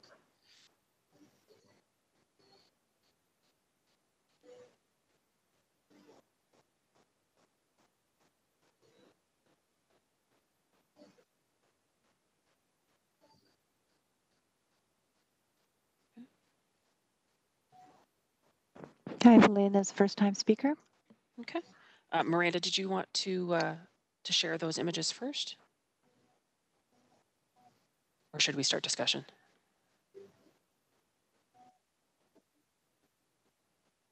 So through the chair, what I'll do is I will post the images and maybe have them for about 30 seconds each, and then I'll send them to Lorraine to distribute to the group, just because I understand having the presentation up does impede Lorraine's ability to properly host the meeting. Thanks, Miranda.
Okay, so Lorraine has sent all of those images to everyone by email.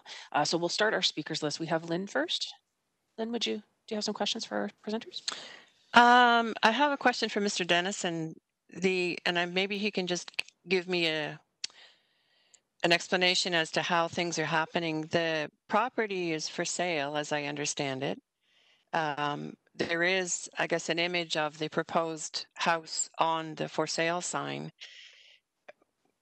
Are you going to build the house, or is the person that buys the property obligated to build the house in that design, or what happens there?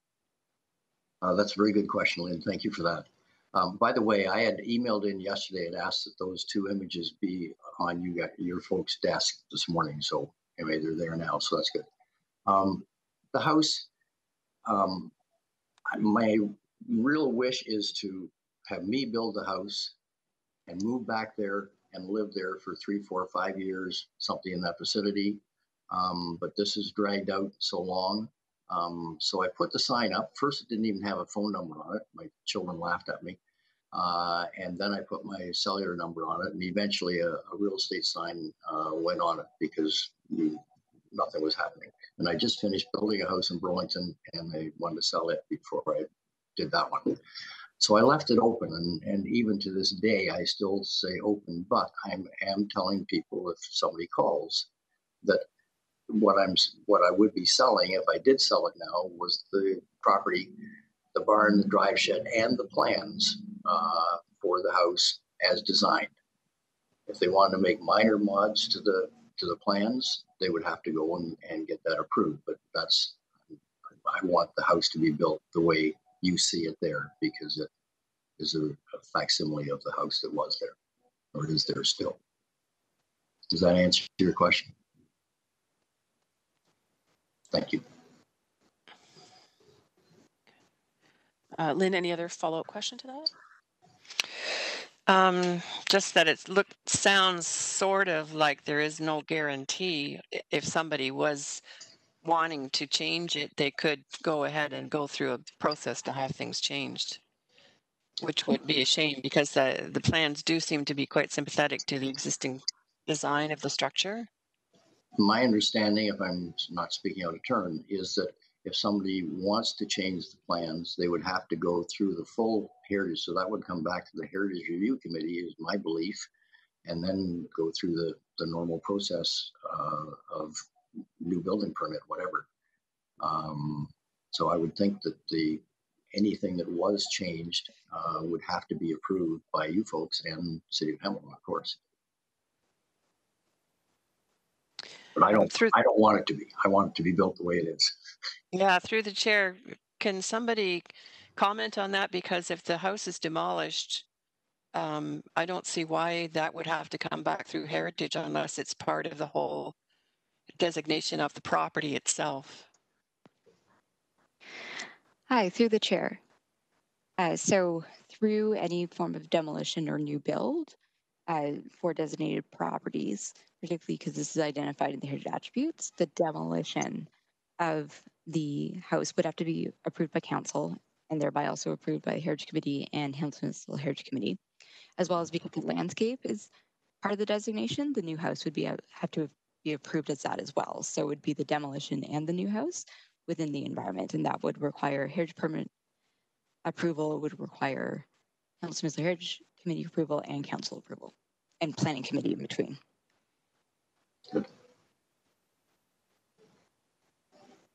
Okay. Do we have other questions? If I could have our members raise their hand if they... No questions? Okay. So at this time, we would thank the presenters. And may I ask the committee if I can have a motion for a mover and a seconder just to receive those reports and presentations? Okay. I see Graham and Karen. And if I could call the vote just to receive those reports. All in favor? Oh, I should unmute Will.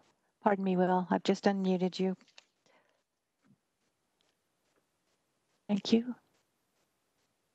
Okay. Will, can you comment on your vote? Oh, sorry. Possible. Okay. And any opposed? Seeing none. So thank you very much for those presentations and reports. And we'll now move on to the recommendation that is before us. And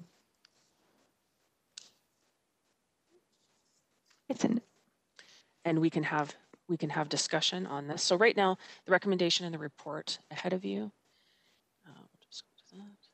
is that maintenance of the designation of 1389 Progreston Road, Carlisle, Evergreen Farm, shown in Appendix A to report PED 20125 as a property of cultural heritage value pursuant to the provision of Part 4 of the Ontario Heritage Act be approved, that the statement of cultural heritage value or interest and description of heritage attributes attached as Appendix B to report PED 20125 be approved, and that the city clerk be directed to take appropriate action to continue with the designation of 1389 Progreston Road, Carlisle, Evergreen Farm under Part 4 of the Ontario Heritage Act in accordance with the notice of intention to designate attached as Appendix D to report PED 20125. So I'd now ask if there's any discussion or comments, questions in regards to that recommendation. I see Graham.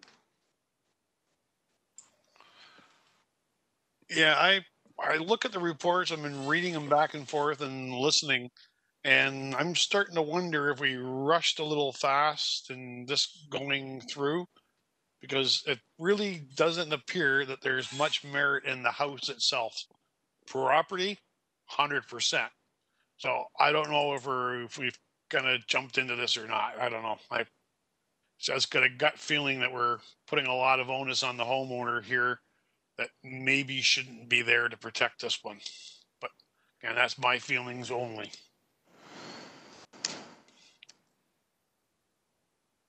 I see Lynn. Yes, this was brought up because I received an email from a person in the area that the house was for sale. I did not go out to look at the house specifically. It's been seen from the road. I didn't want to trespass.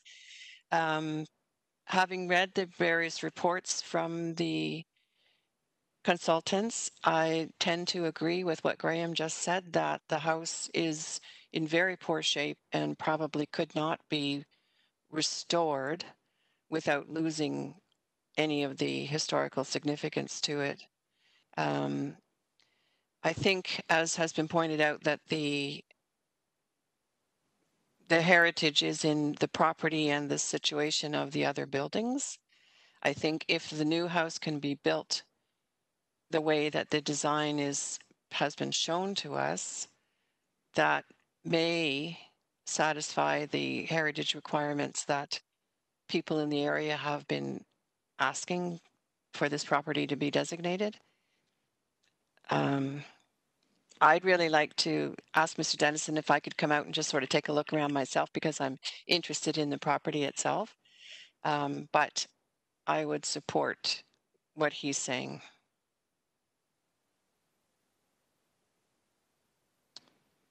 Is there any other comments? Mr. Dennison, you were muted. I didn't hear what you said. Am I back on? Yes. No, you're. Yep. Okay, I would absolutely be excited for any of you to come and let me walk you around the property and show you what it is. It's my family loved it there.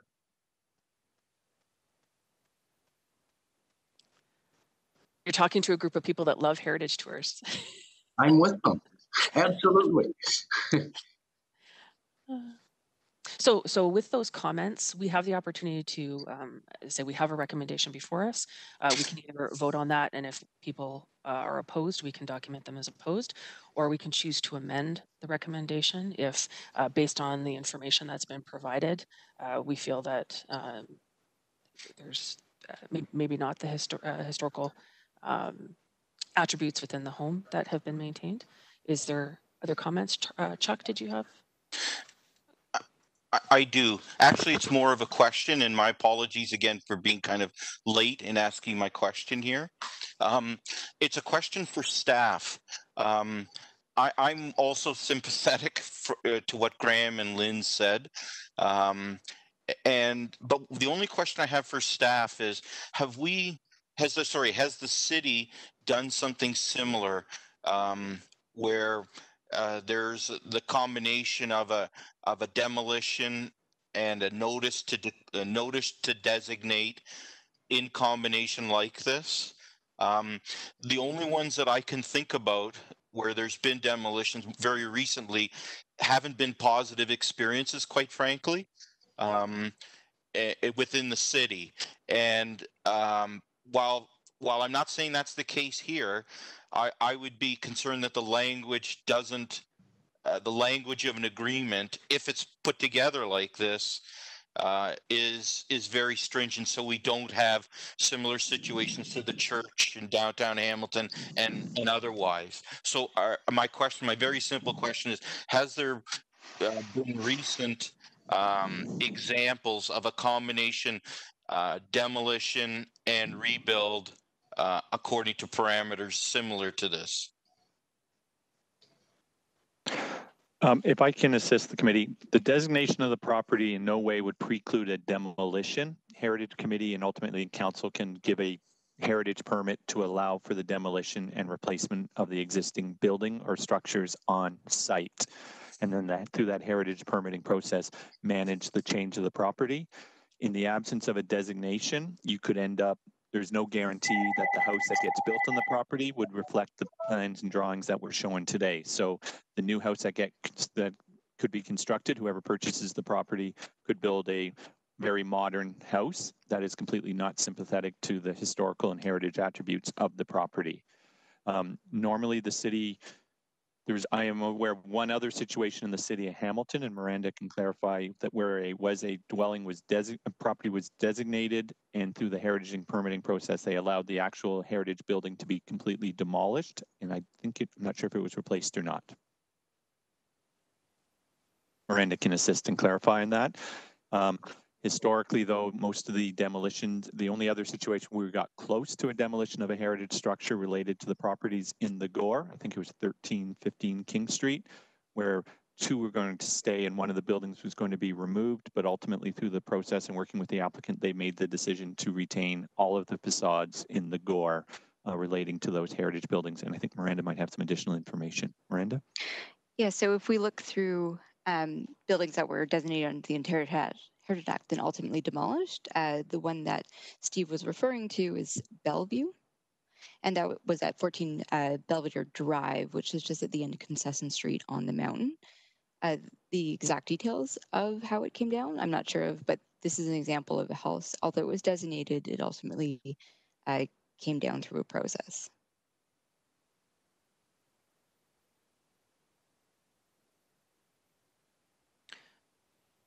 Chuck, did you have a follow-up comment or question? I guess it's just seeking clarification from staff. So if I heard correctly from Steve, is that there's no way to build language, if you will, where there's a guarantee that the house gets built. Is that correct? Or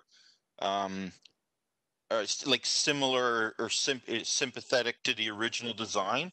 Or I guess, is there a possibility that we can accommodate, not we, the city can accommodate the request of the current owner and do this anyway? Is there any possibility of satisfying their request? Through you, Madam Chairman, if you rely just purely on zoning permissions under the Planning Act, there is no way to guarantee what the ultimate new house would look like. Anything that would be done would be on the basis of essentially a gentleman's agreement or a handshake agreement between the two parties. The municipality doesn't have the authority under the Planning Act, just under zoning, to say that the house has to be a certain architectural style. We have limited authorities under the Planning Act to deal with those issues, whereas through the heritage permitting process, the city has more control or more options available in terms of managing change on this property. Thank you. Janice? I can unmute. Thank you. Yes, along the same lines as Chuck, but I'm going to go back to 14 Belvedere. That property, and I'm not exactly sure when that designated property came down, but it was a long time ago. That property is still sitting empty. Are there any rules in place that the city has at their disposal that could insist, that would make it possible that I want to say something, that a house must be reconstructed on this property so we are not sitting there with an empty lot? Is there anything in place? That would be, sorry, through the chair, to Steve or probably Steve.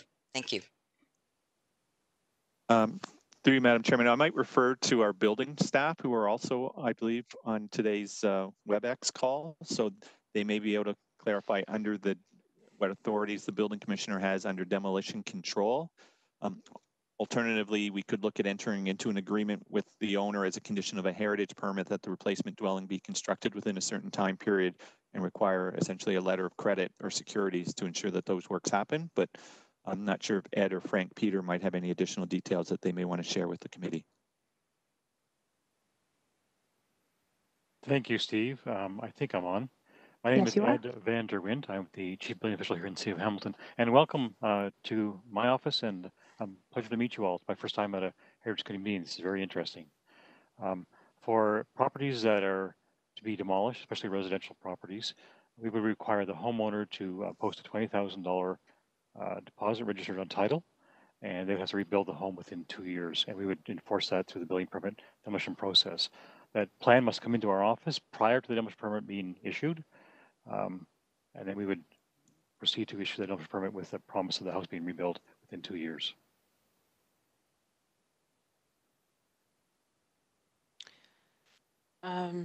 Janice, any further question to that? Yes, through the chair to Ed Vander Wint. Nice to see you again, sir. I met you a long time ago. Yes, yes. Knowing another item that we have on this agenda, and I'm glad you're here because we probably will be discussing that.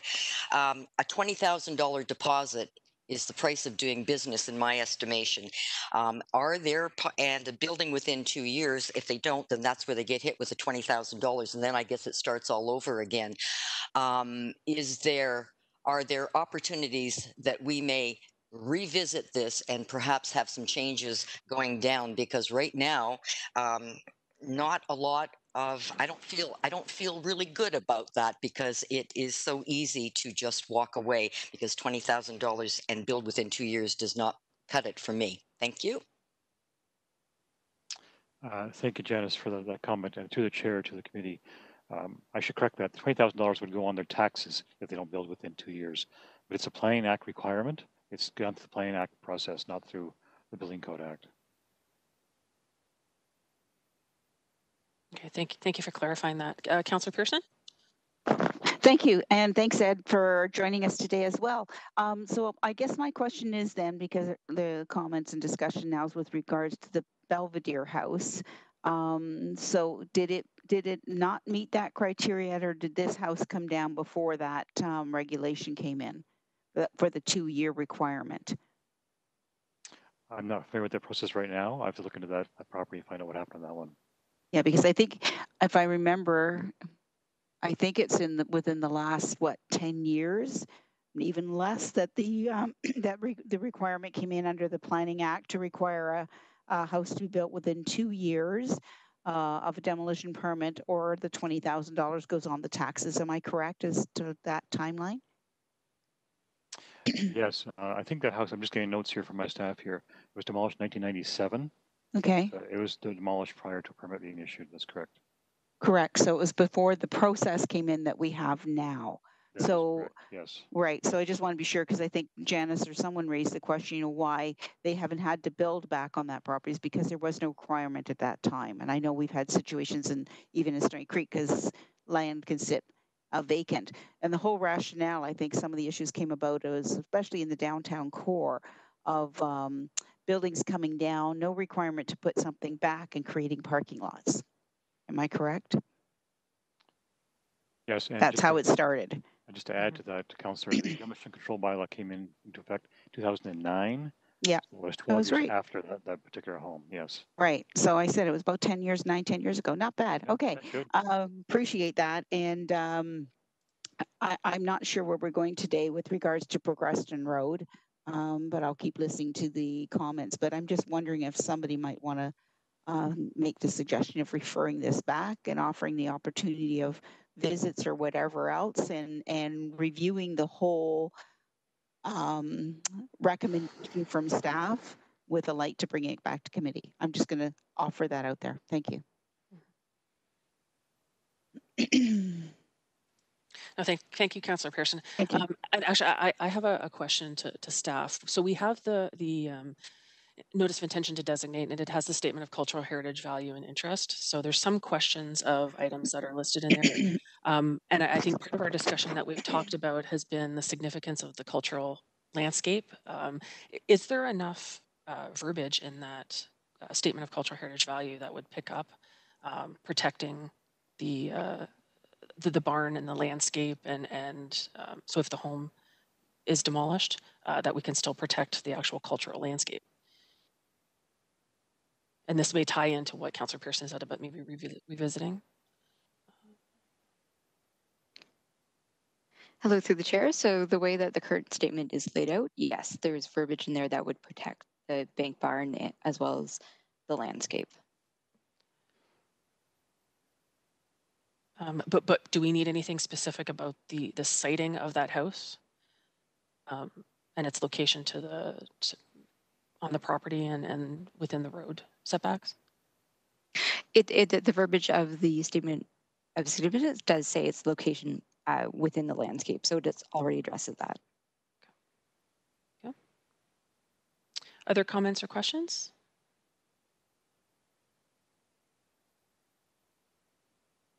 Oh. Seeing none, we now need to look at the recommendation. We have the recommendation before us.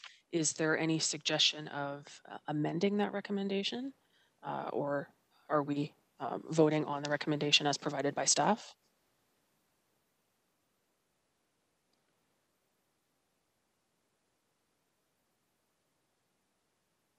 Graham? Yes, I'm willing to put forward an amendment saying that the house come out of the notice of intent to designate, as it's not what was given to us in the report. It's not that house. It's a different house to me.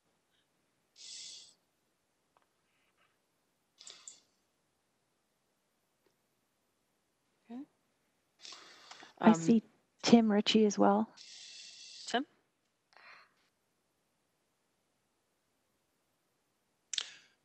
Yeah, man, you did. Thank you. Through the chair, just my comment to it is staff has provided their opinion on it, but the cultural heritage assessment was done through the owner's behalf. Was that?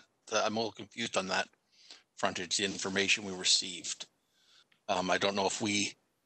I'm trying to follow up on Councillor Pearson's idea that perhaps this should be referred back till we get a cultural heritage assessment from staff side. If I understood that correctly, I may not have. Miranda, can you speak to that?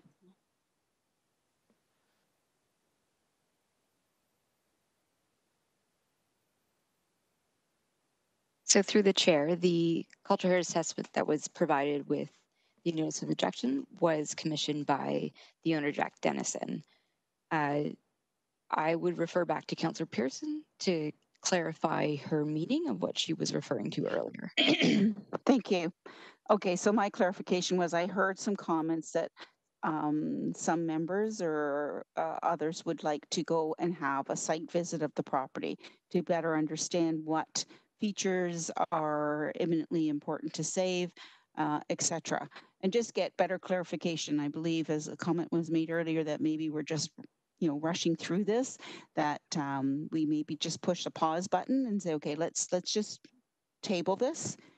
Give it the opportunity for whoever wants to go out and see this, and that staff comments maybe go to staff, and we have an opportunity for staff to review those, also maybe review the report, and bring it back to the next committee meeting whenever it can be timely brought forward, and we can deal with it more comprehensively, that everybody's had a chance to review that wants to have a look at this. That was my suggestion. Mm-hmm. Thank you, Councillor Pearson. Tim, did you have a follow-up? Yes, and I would support that 100% Councillor Pearson's thing. If we have to make a motion to defer that, I would forward that motion. Okay. Sounds good. Janice, you were our next speaker.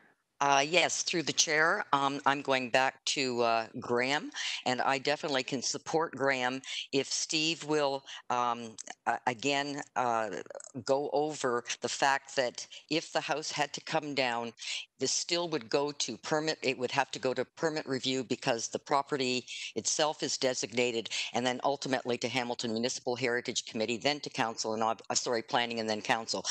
Is that correct, Steve?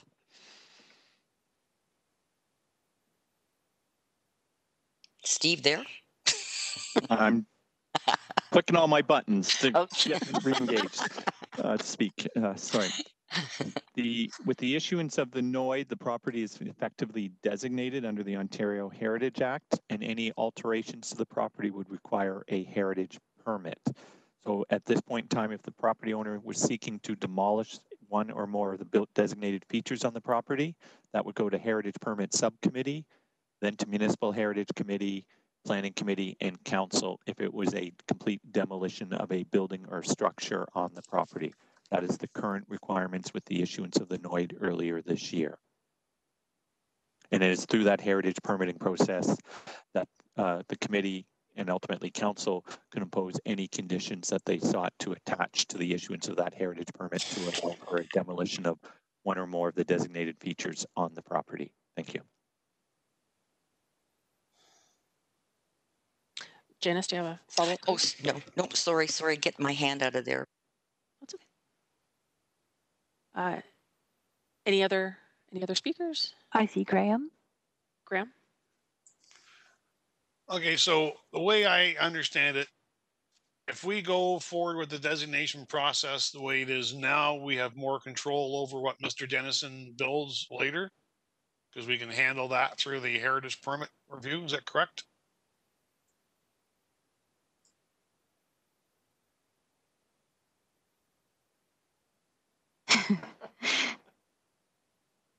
So through the chair, just dealing with technology, but the designation is a tool to help look after change on the property. So with the maintenance of the designation and the current existence of the NOID, the Heritage Permit Review Subcommittee and the Hamilton Heritage Committee would be able to comment and review the current designs for the new house.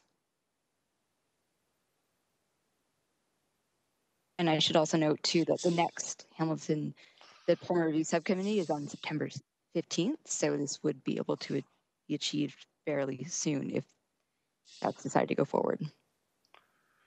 Okay, so it sounds like we should push pause and see what happens. Okay, do a site visit and see what happens, correct?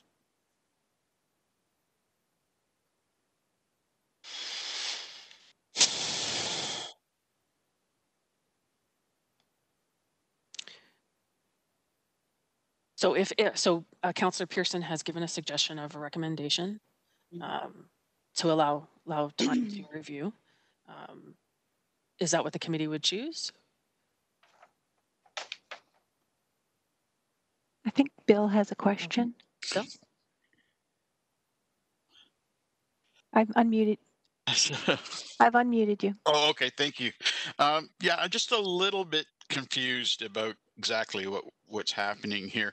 Are we essentially looking at accepting the staff recommendation and then looking at demolition of the home as part of that overall designation? Or are we looking at stepping back from the NOID, doing kind of a revised designation? I do support kind of a second look because there are issues that have been identified that I think need a further second look, but I'm not too sure exactly what we do at this moment to ensure that the protection is still in place. Steve, would you like to comment on that?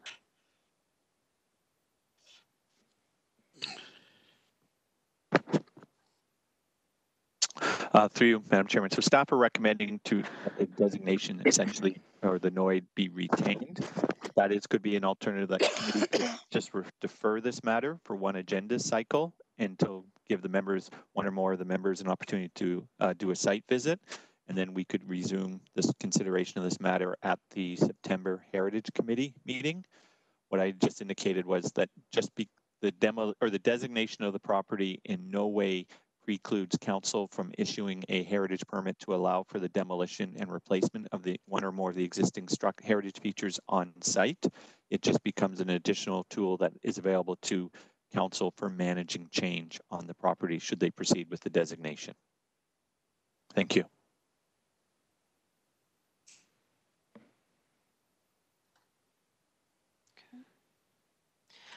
Just through to staff, has Mr. Dennison been informed of the heritage permit review process?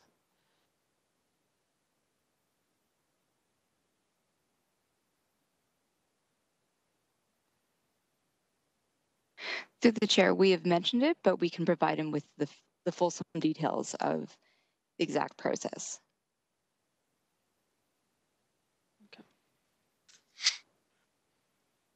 Okay. David, I believe you have a question.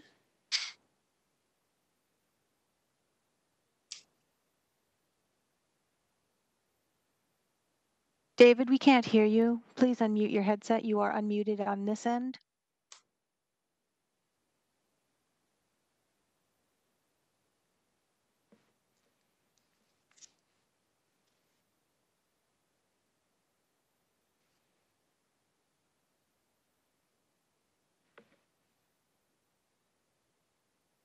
David, if you are speaking, we cannot hear you.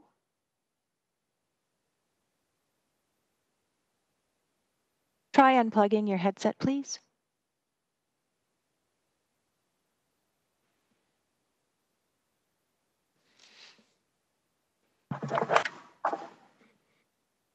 Go ahead. Any problem? There you go. Can you hear me now? Yes, we can. Okay. There seems to be a lot of issues here, and I think maybe we should defer this for one cycle, and I would propose that so that we actually get all our ducks in order when we make the proposal.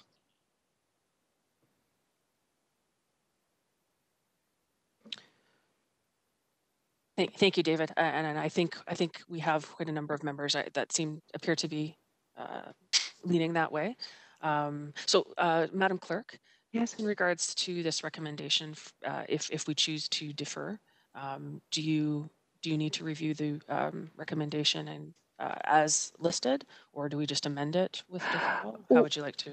What the committee would do is just they would have a motion to defer the report to the next meeting cycle to allow for whatever work that they need to do, and the report as it is today would come back to the next meeting on the agenda. Okay. And I do, pardon me, one more interruption. I do believe that Lynn wishes to speak, and after that, Chuck. Okay. And just while we have the property owner on the line, Mr. Dennison, would you be willing to allow a site visit to the property? Yes, I'm happy to show anybody who would like to go through the site. Okay, so if we ask for staff to reach out to you and make the arrangements for that? Yes, or the individuals directly, we can match our schedules that way. Lynn, you had a question, and then David. It just got answered, so that's fine. Thank you. Okay. I believe Chuck is next. Chuck, you had a question? Yes, it's well, it's more of a comment. I'm totally in agreement with going for that site visit. The only clarification is I'm not in. I don't. My preference. Sorry, I guess I can't make demands, but my preference is that that this does not appear before the Heritage Permit Review Subcommittee, before this committee, the full Heritage Committee, gets that feedback from the site visits. So I'm hoping, if it comes before permit, that it's not September the 15th. It's after the next the full Municipal Heritage Committee meeting. And the reason for that is, I think it's, in as much as Tim and I are on the review subcommittee, the rest of the members would not have the context that we now do after this discussion. And I would want to bring forward the full committee's perspective to the subcommittee before that happens. So I'm totally in agreement with this, but my preference is that anything related to this matter does not come before the permit review subcommittee on September the 15th. No, that's noted. That's great, Chuck. No, I agree. All right. So I would think that the recommendation then, if we have a mover and a seconder, would be to defer until the next agenda round. That it allows the committee time to do review. It also allows time to clarify where there may be discrepancies that have been found, and just to revisit that work before making a final approval of a recommendation. I do have a mover and seconder as Councillor Pearson and Graham. Okay. So by show of hands, may I have a vote? All in favor? And Will, if you could just comment your vote. Oh, sorry, I've got him muted. Go ahead, Will. Can you reconfirm your vote for deferral?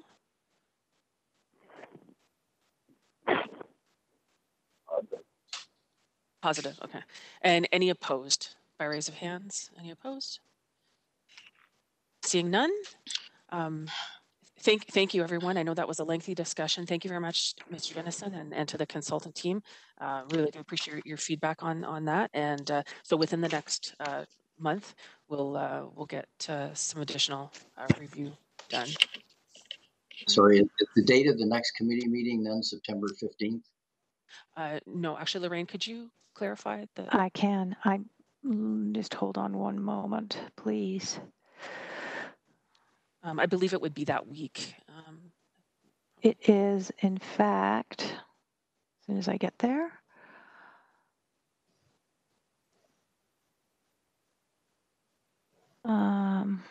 Sorry. Yes, the 17th of September. Okay. Thank you all very much. Thank you. All right.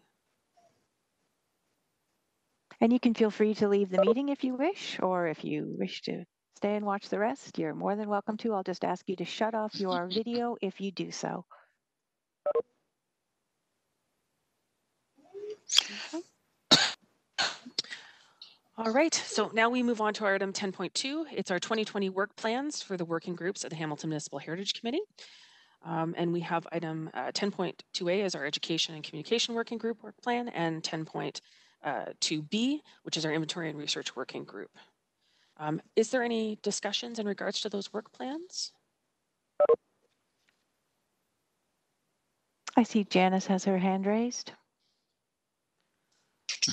Oops, I was just about to do it. You're quick there, Loren. Thank you. Through the chair, I'd just like to address everybody. I already have a change to this 2020 work plan because, and it happened, it'll be brought up at our inventory and research meeting on Monday. So we will have, moving forward, we will have the additional evaluations of the watered down built heritage inventory. And I know that Alyssa will be discussing that work plan. So how do I make that? Shall I make the change and then send it to you, Loren, or are you just going to make the change? I would appreciate it if you sent me the information. Thank you. Okay, so I'll redo it and send it back to you, and then you can include it. Okay. Terrific, thank you. All right, very good. Thank you. And just as a small update to the Education and Communication Working Group, in regards to our awards, we have been meeting actually every 2 weeks, trying to go through our nomination list and reviewing the various nominations and award categories. So we have finalized the list, so that'll be coming to the next meeting for the committee to review and have a look at those award nominations. And then we are also in the process of reviewing how we can present it in this time of COVID. We're not going to be having a gathering for all of our award recipients. So how we do that and roll that out via social media or a presentation, that's something that we're working on. If anyone has any ideas, we certainly do welcome those. And but we will have another further discussion in 2 weeks with our education working group to fine tune some of that. So, and so if there are no other questions in regards to those work plans, may I have a motion to receive the work plans? Do I have a mover and a seconder? I see Karen and I see Bill. So we'll call the vote. All in favor? Thank you very much. Pardon me, I have not. Will, are you there? Can you, we're receiving the working group work plans. I'm in the affirmative. Terrific, thank you. Robin, I believe you have something to say? Sorry, I thought I heard we could leave the meeting. No, you have to stay. No, okay. So I left the meeting. So is this where I'm supposed to rig up the placking? Not as yet. No, thank you. We're almost there. All right. So all in favor? Any opposed? Any opposed? No, no. Okay. And so we'll move on to our item 10.3, which is our Education Communication Working Group meeting notes of July 8th, 2020. So at this time, I'm going to relinquish the chair to Chuck so that I can speak to the item. So you have before you the meeting notes, and the recommendation that you'll see is in regards to an item that was raised at our group committee in regards to the placking of designated properties. I would like to make a recommendation to amend that recommendation and just to delete a subsection B in its entirety. and to amend C. So it would read as that staff be asked to follow up with Cultural Heritage or Culture Division, Christopher Redford, regarding placking for 2019 and 2020 designated properties, including 231 Ferguson Avenue South, the Ferguson Pumping Station, and 24 Main Street West, Centenary United Church. I would suggest that we delete subsection B in its entirety until we get the information that we need to make that commentary, and revise C to now read as subsection B, that staff from Tourism and Culture report back to the Hamilton Municipal Heritage Committee with a presentation on the process and budget specific to the placking work plan. So this will be our opportunity to, I know we've had a previous presentation in regards to heritage placking overall, but we really do want to get focused presentation on the process of heritage placking for designated properties and making sure that we know all of those details. Is it happening? What's the budget? There is a backlog of properties, and how are those being addressed? So there's a number of questions. So that is the recommendation before you. So I will sort of leave that presentation there, and for Chuck. Thanks, Alyssa. Are there any questions regarding the amendment and recommendation? And folks, you'll see that that I've shared my screen so that you can see what we're proposing. Although our chair read it out beautifully. So the removal of subsection B to be reworded as you see here on the screen. And I'm going to stop sharing so that I can see who wishes to speak. And I will also stop my video. I see no raised hands. Is there anyone with a question? Oh. Robin? Sorry, Chuck. No, go ahead. I was just going to say Robin, but by all means, go ahead, Robin. Thank you, Chuck. Thank you. Through the chair, I did some research last night because the policy procedure meeting last night or yesterday, and I only went through the old Hamilton section of the designated properties, and what I found was there were 42 properties that are designated in the old Hamilton city that are not plaqued. And that does not include the out buildings of Stony Creek, Flamborough, and Ancaster. So our backlog right now is 42 properties. So that question would go to cultural as to what our budget is and how many plaques per year.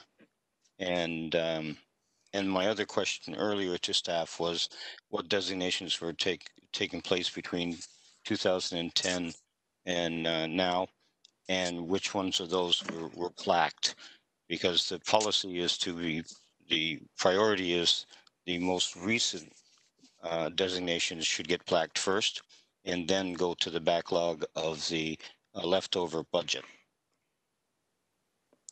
So that's just an FYI for the committee.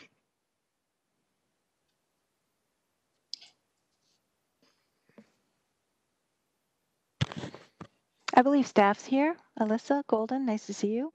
Hi, everyone. Just a quick update because Christopher wasn't available today.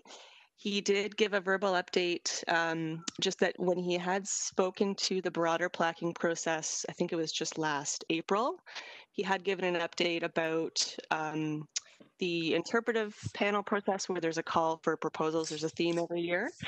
And it also speaking to the designation plaque process now being a pay to plaque process. So he does still actively send notices out to owners, but it is whether or not owners are willing or interested in getting plaques. He did also indicate that he'd be happy to come to a future meeting. September's quite busy, but possibly October, to answer any additional questions the committee might have about that process. And I'll just also note that we're working on a collaborative new layer for interactive heritage mapping that would also identify the existing location of not only designation plaques, but our city interpretive plaques. So that will actually be quite helpful in terms of what Robin was just mentioning, in terms of identifying which designated properties do not currently have plaques or might have missing or stolen plaques, and being able to prioritize notices and letters to those owners in terms of understanding their willingness or interest in being plaqued. And I think Robin has a follow-up. Thank you for that. Again, when plaques are stolen from properties, they fall under replacement plaques that do not take from the budget.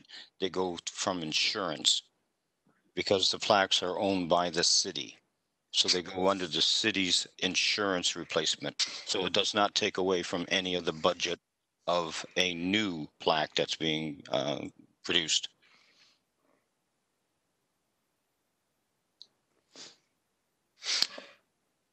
Okay, thank you.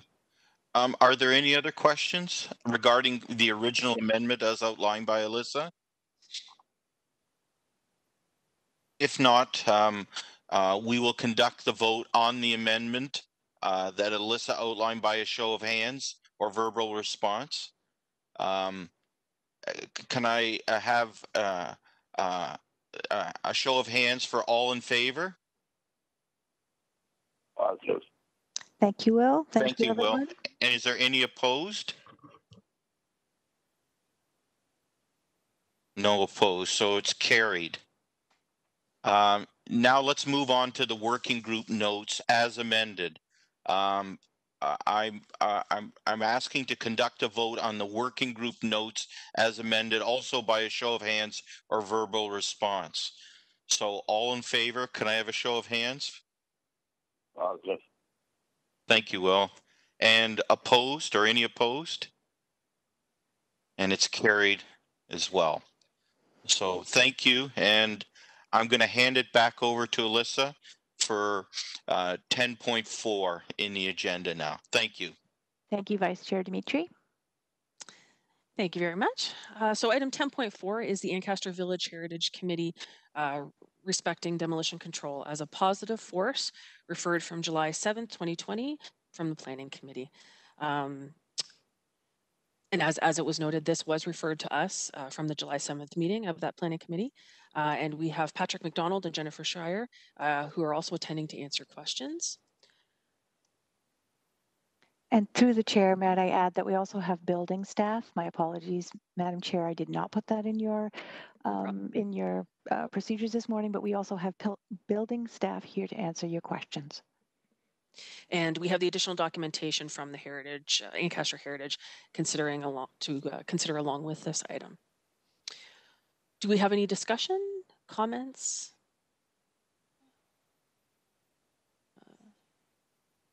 I see Janice. Janice, did you have a question or comment? Yes, I do. I thought I saw Tim before me, but that's okay. I am familiar with this. I have read this, and I certainly was happy to see the delegation or the overview, because it really did sort of set it out. I do believe that there are issues with our current bylaw. It has not been revised since, I think, 2008. And I think we just have to think back to Brandon House and how that happened. Even though it was all above board, there has to be something better in place so that we do not ever go through that again. And looking at the work plans, trying to put things on inventories to give 60 days protection. I mean, this is a big city with outlying areas, and there are far too many places that could suffer this. And I would like to see, personally, I'd like to see this go back to planning, and planning make a recommendation to staff that they undertake a complete review of this process so we can have something better in place. And there are communities out there that do have some good plans in place, and I do believe it is time. We don't need another Brandon House to happen again. So that would be my recommendation, and it's important, I suppose, to be here because we're talking about heritage buildings, and there may be some things, but that's where we could have this go back to council, to staff, to get a working group together or a public working group together. I have no idea. That's not in my purview, but I do believe it needs to be reviewed, and we need to see a revised demolition bylaw in place. Thank you. Thank you, Janice. Are there other comments or questions? I think just on the line of Janice's comment, I think the recommendation that our committee could make today is that it be referred to building staff, and then that goes on to planning in that regards. I did have one comment in regards to what the Ancaster group is proposing. They have set a sort of a sunshine date of 90 years, which would take it to properties that are about 1930s. I don't know whether that's something that we want to comment on, that, you know, potentially maybe we don't want, or you want a broader range. Just there was one comment that I came when I was looking at it. Graham, and I think maybe Bill had a question as well. So we'll start with Graham. Okay. I'm looking at this, and definitely we need a better way of the approvals for demolition to be done. I don't think that the 1930s date's very good because there's a lot of important structures that are 1950s, and even some that are built later that are actually relatively important buildings. So I think an actual date shouldn't be there.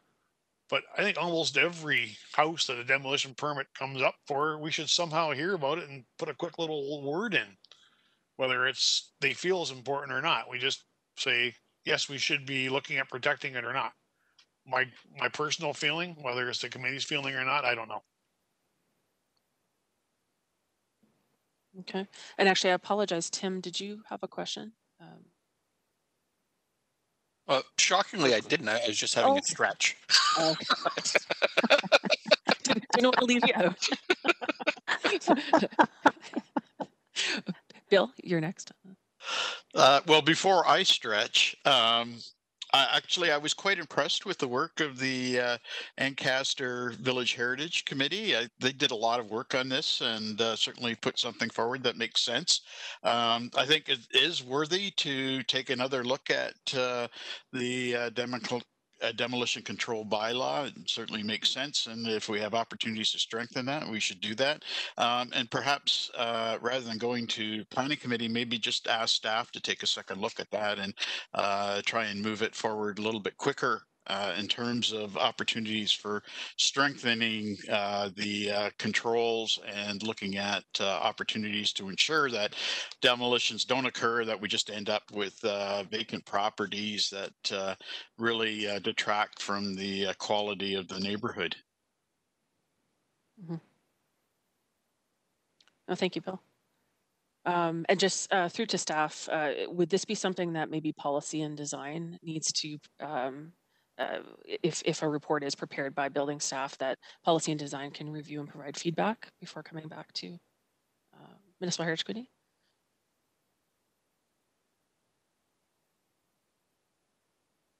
Just stepping in here from the building division. I think this is more to do with a planning and heritage question.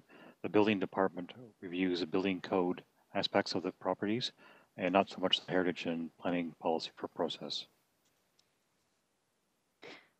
So through the chair, for example, if I decided to refer this back to building to do an analysis and review, and if building ends up putting a report together, yes, the working group of policy and design through an arm of the Hamilton Municipal Heritage Committee could, yes, review it in depth prior to it flowing up through the Hamilton Municipal Heritage Committee or prior to going forward. We could discuss with staff what would be the best path for this report and reviews. But that could be a possibility, yes. Okay. Other comments or questions? I see Robin. Sorry, give me a moment. There we go. The demolition permits, do they go through the Committee of Adjustment first and then to building? Where's the process there?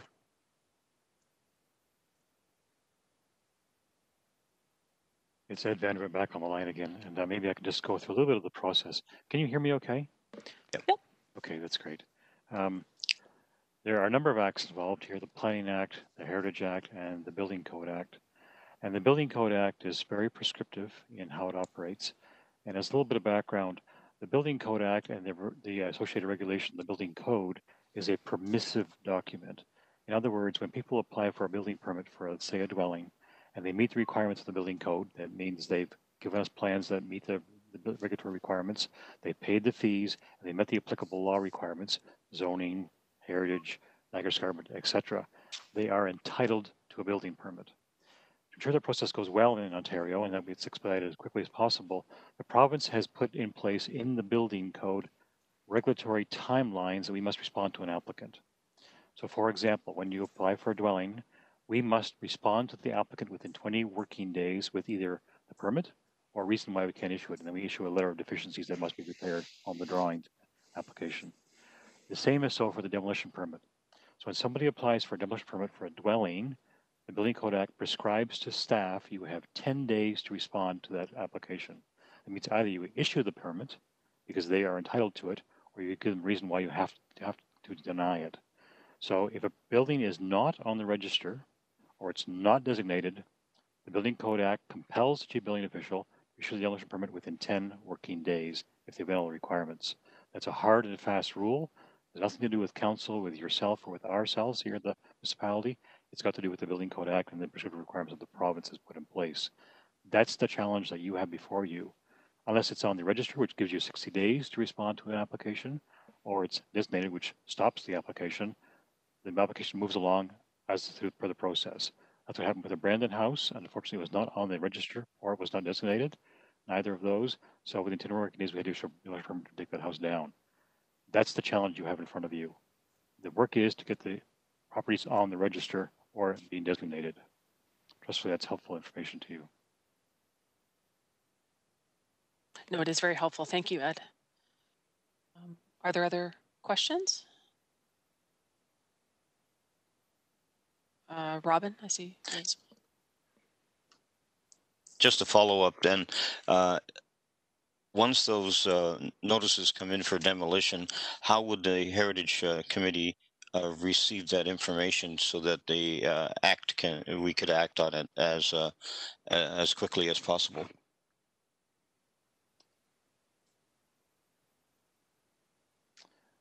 Through the chair to the committee, on the building division side, we notify councillors of the process that's been submitted to the city. Other than that, we do our process and just do the piece in 10 days. I believe there's a piece of the planning process that is identified to planning as well. Miranda, do you know? So through the chair, we can say for properties that are included on the register, as Ed, you mentioned the 60-day hold, once we receive a notice of intent to demolish, then the building department often gets in contact with us, and then we are able to be actionable and bring some information forward. Same thing with anything that on a designated building, in which case we have a direct route where we can say, in order to achieve a demolition permit, you have to go through Heritage Permit Committee and up through council through there.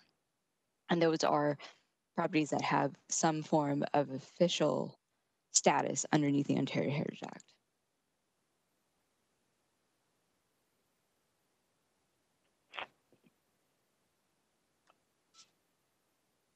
I see Lynn and then Janice. Lynn, would you like to comment? Go ahead. Okay. I'm just a little bit confused then, because document. Am I gone here? No, you're here. You're back. They're talking about bylaw 09-208, where they're seems to be suggesting that council gets involved in granting demolition permits for anything designated or non. So I'm not really sure how this relates to what Ed just talked about as the process. Yeah, thank you for the question. I'm going to ask Frank Peter to jump in as well. Frank's one of our supervisors here and knows the process inside out. So Frank, if you could just put on your camera and your microphone, and you can help us with that process. Thank you, Ed. Actually, I was typing in a note to you, Ed, at the same time the question was coming through. So could I kindly ask for the question again? I was just confused because the document from the Ancaster Village Heritage Community talks about bylaw 09-208 and suggesting that demolition permits go through council somehow, which isn't what Ed just described as being happening under the Building Code Act. The bylaw 09-208, as amended, gives gives the chief building official delegated authority to issue demolition permits when they fall under routine applications, and the routine applications are defined in the bylaw. When they fall outside of the routine application, that is when they are referred to council. For example, in an established neighborhood, a demolition permit cannot be issued unless there's a building permit in place to ensure the new dwelling is constructed within 2 years of the date of the demolition. When the owner is not in agreement with that requirement, then it goes to council for consideration.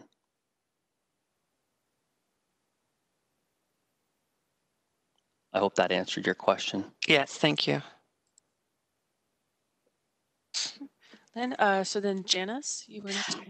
Yes, I am going to respond and make some comments to Lynn as well as the entire group. And I'm going to go back to the request or one of the suggestions of the Ancaster Village Community, Heritage Village Community, is that they would like to see council take control again, and it comes down to that word delegated authority, and it comes down to the definition of routine applications. And they are suggesting, if you get a chance to review their entire document, that perhaps this needs to be, the wording needs to be revisited, because the wording is very liberal and permissive and allows for more than what someone might want to see. And it has to do with the routine applications, and it has to do with delegated authority. So it's not as though you can't have delegated authority, but there has to be more direction. And that must go back again. I'm going to go back to Brandon House. I cannot imagine how that one was routine in any fashion. So that should have rung all sorts of bells as far as I'm concerned. So I really do believe that this document that they have presented needs to be visited by planning. I'm going to say back to planning again, because building is really tied into a lot of provincial rules, but the bylaw can be changed. I'm not saying that building shouldn't be involved. Yes, they should, but I think it has to go back to council for more direction. Thank you. Thank you, Janice. Are there other questions or comments in regards to this matter? If not, I think the recommendation that's coming from this is that we want to, we need to receive this documentation from the group, but also to refer it to the appropriate staff for review and report back. Madam Clerk, would there be any changes to that from what we've discussed? I don't believe so, if I'm understanding the group correctly. It is exactly Steve as you just Robichaud said. here. If I can just suggest, if the committee wants to receive the document and then request that the general manager of PED report back, and that will allow Mr. Thorne, whether it comes from myself or from Ed or through the general manager's office, it just makes it a little bit easier for then it gets, we know who the appropriate staff person is. It's going to be Mr. Thorne, and then Mr. Thorne can then work with his directors and his team to prepare a staff report, and we can report back to committee. You just want to reference it to the general manager PED, and that's consistent with what clerks does whenever they receive correspondence at council. It's always referred to the appropriate general manager to report back to the appropriate subcommittee on the matter. Thank you. Okay, that's great. Thank you, Steve. All right. So do we have someone that would like to move and second that as a motion? I see Janice and I see Tim. Okay. So I'll call the vote. All in favor?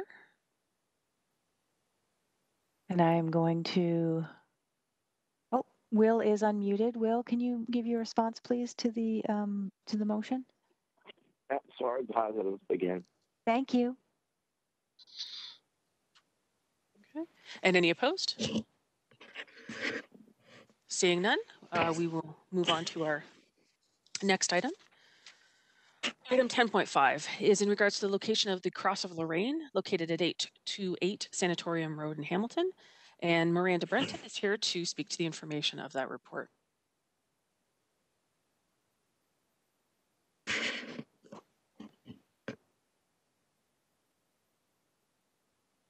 Hello again, everyone. Just give me a moment. I would like to put something up on the screen.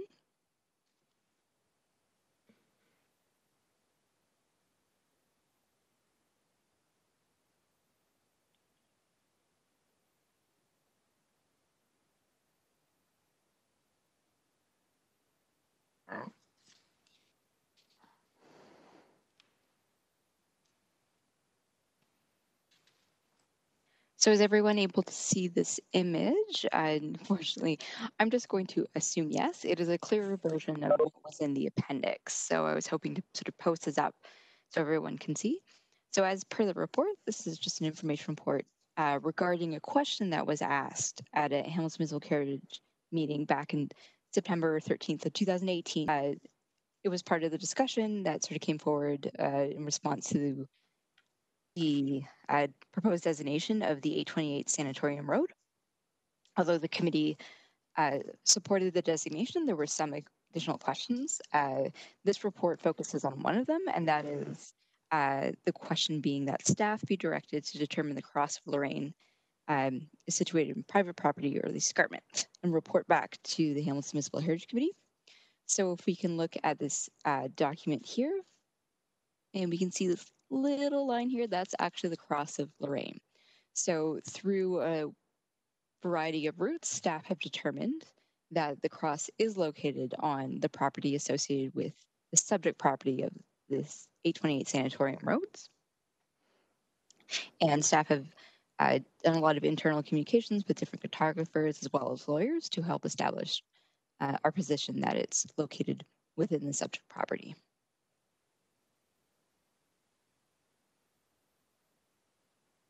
Are there any questions at this time?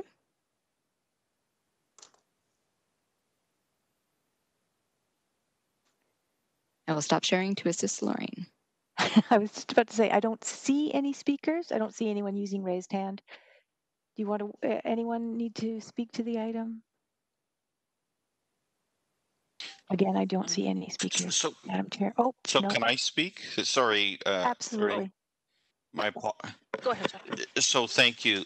So through the chair, I think I was the one who made this request a couple of years ago about the Cross of Lorraine. So thank you for doing this detailed analysis.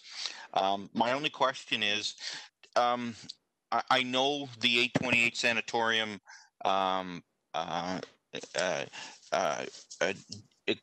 assessment didn't include the Cross of Lorraine before. Does this mean that you're going to update the heritage attributes to include the Cross of Lorraine for 828? And again, I know it's with planning now, and we've made our recommendation. I don't think it's going to change our recommendation, but does that now mean that the list of features will include the Cross of Lorraine for 828? So through the chair, the Cross of Lorraine is currently included in this of significance as identified heritage attribute. Okay, so it is there then. Thank you. I believe Janice wished to speak. Unmuting me, thank you. Yes, through the chair. I have a question, and perhaps Lorraine, you have the information. I'd like to know when our recommendation is going back to planning. I don't have that information at this Sorry, time. I don't. You don't. Oh, you don't. Okay, so I have a concern then. Having said that, we know that 828 Sanatorium has suffered greatly, and it was our recommendation that this designation happen. And I think it goes way back to 2018. I wasn't a part of this, but I'd like to see planning take this before we see 828 Sanatorium disappear. Those are my comments. Thank you. Thank you, Janice. Are there other comments or questions from that? I believe Graham and Robin. Yes. Yeah. Graham first, then Robin. Okay, this 828 Sanatorium has been such a long running discussion, and we've, as a committee, have twice said we want it to get designated since I've been on the committee. And since that time, we've had multiple fires, all kinds of break-ins, deterioration of the property, and nothing seems to be going forward. Nothing's happening on their end. Nothing's happening on our end, on the city end. We got to protect this building. Quicker is more important in this case because we've already done the assessment. We've approved it. It's not like the Progreston property where it was a quickie. This has been a long running one, and it should get done and get it protected and get something done with the building as fast as possible. Miranda, has the property owner been in touch as to when they're doing their presentation at planning? Or has staff been in communications with them? Hi. So through the chair, the short answer is yes. I know that staff will be meeting with the property owners in early September to start discussing the property again.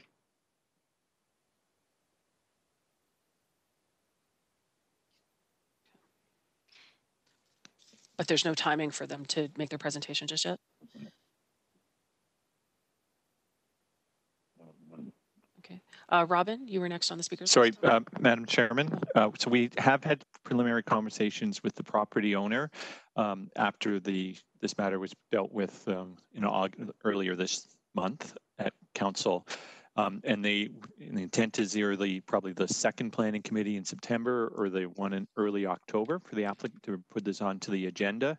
The applicant just wanted to have an opportunity first to focus on the protection and the stabilization of the building. And I believe council passed a very specific resolution to allow them to increase the height of the fencing and some other measures, and working with our bylaw enforcement staff to deal with those elements. And then we've been talking with their planning consultant about dealing with the designation. They wanted, like I said, they just wanted a bit of more context and understanding were a few things. And then we hope to be able to get this either the September 22nd or the October planning committee meetings. But we will advise the committee once that date gets firmed up with the applicant or the property owner. Thank you. Okay, thank you, Steve. Robin, you were next on the speakers list.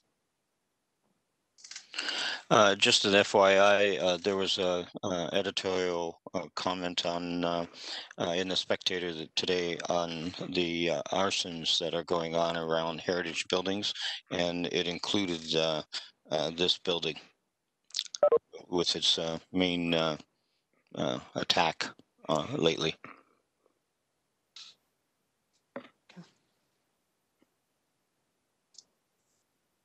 Okay. Any other comments or questions? Lynn? It's just a comment on the arsons.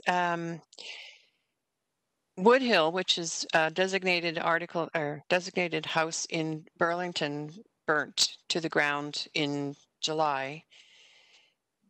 I guess after a building is designated, there's really nothing else that anyone can do. It's up to the owners to maintain those buildings, and if they are vacant, and subsequently happen to burn down, there's nothing anybody can do, is there? There's no onus on anybody other than the owner to maintain a designated heritage building.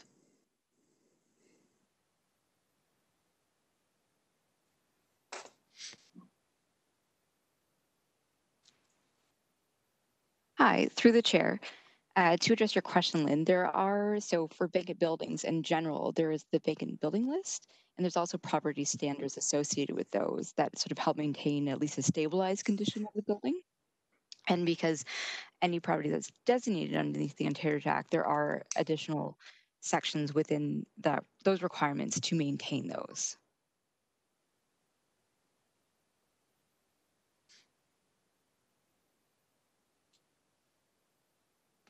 Did you have a follow-up, Lynn, or?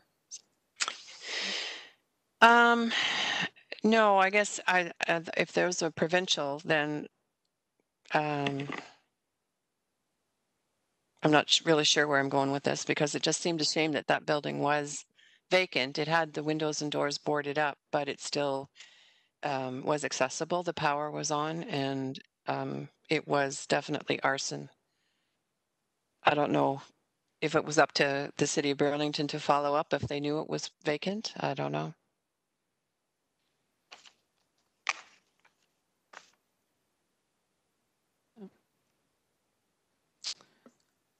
Other questions or comments? I see Janice.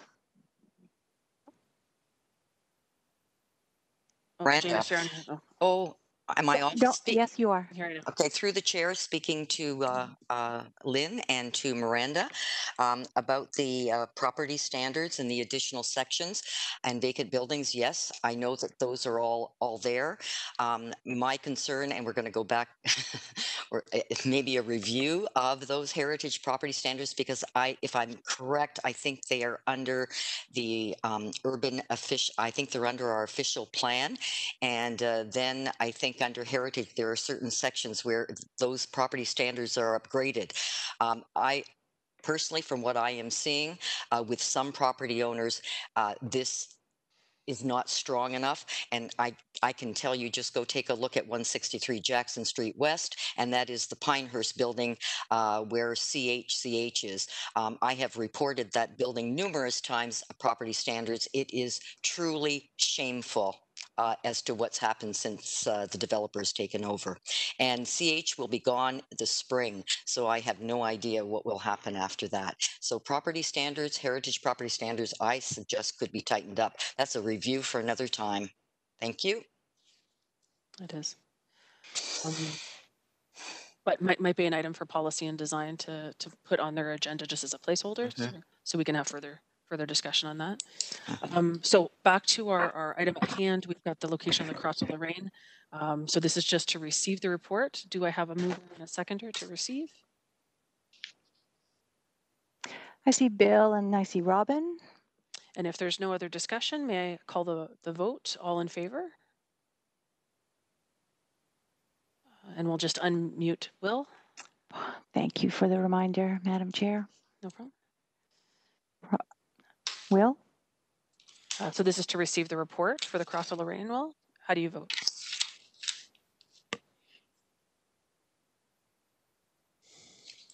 Okay, any opposed? Seeing none, we'll now move on to our general information and other business. So at this time, we will discuss our lists of building and landscapes. So please use the raised hand function to let us know if you wish to report on a property. So I think that's what we'll do, is just if we can have any members that would like to speak to their properties, just raise your hands and then we can go. I see Graham. So we'll start with Graham.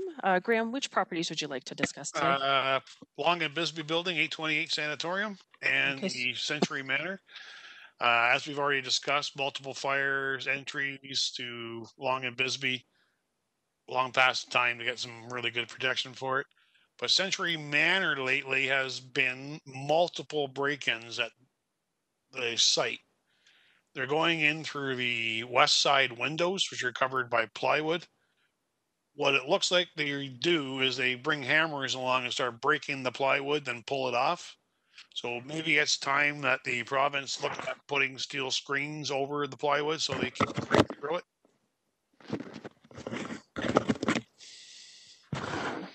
Okay.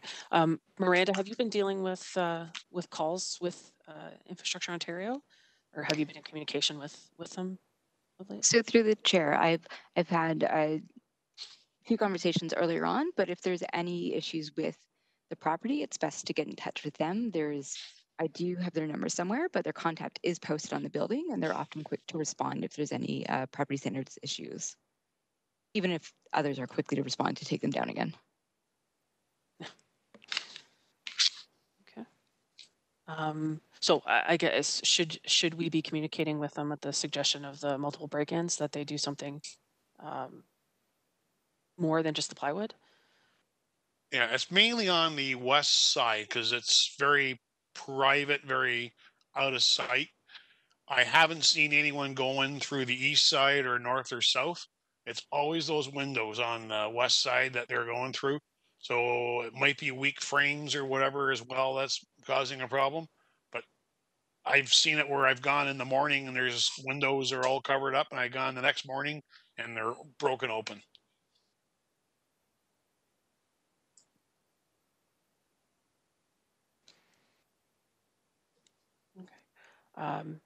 I through the chair, I can follow up, send an email to them to mention that we've been discussing it at the Heritage Committee and just sort of interested in the well-being of the property,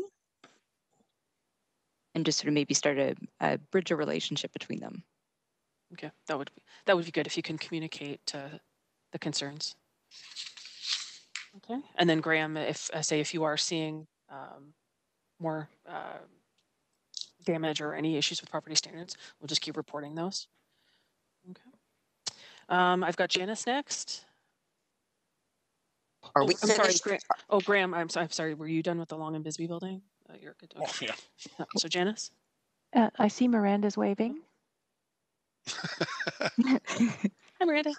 Hi. So I just wanted to mention to follow up on something Graham was saying about break-ins, and also something that Steve mentioned earlier. But we have been working with the property owners of 828 Sanatorium to put together a protection plan for the time being. So as Steve mentioned, this includes like 8-foot fences and a couple other precautions. I just wanted to let you know that yes, one of the fires which happened at the back of the building, which burned a wood addition to the low porch at the back, due to the fire, it's pretty in unstable conditions. So we're looking that will eventually be demolished and taken off the building. That will be the only thing that will be removed.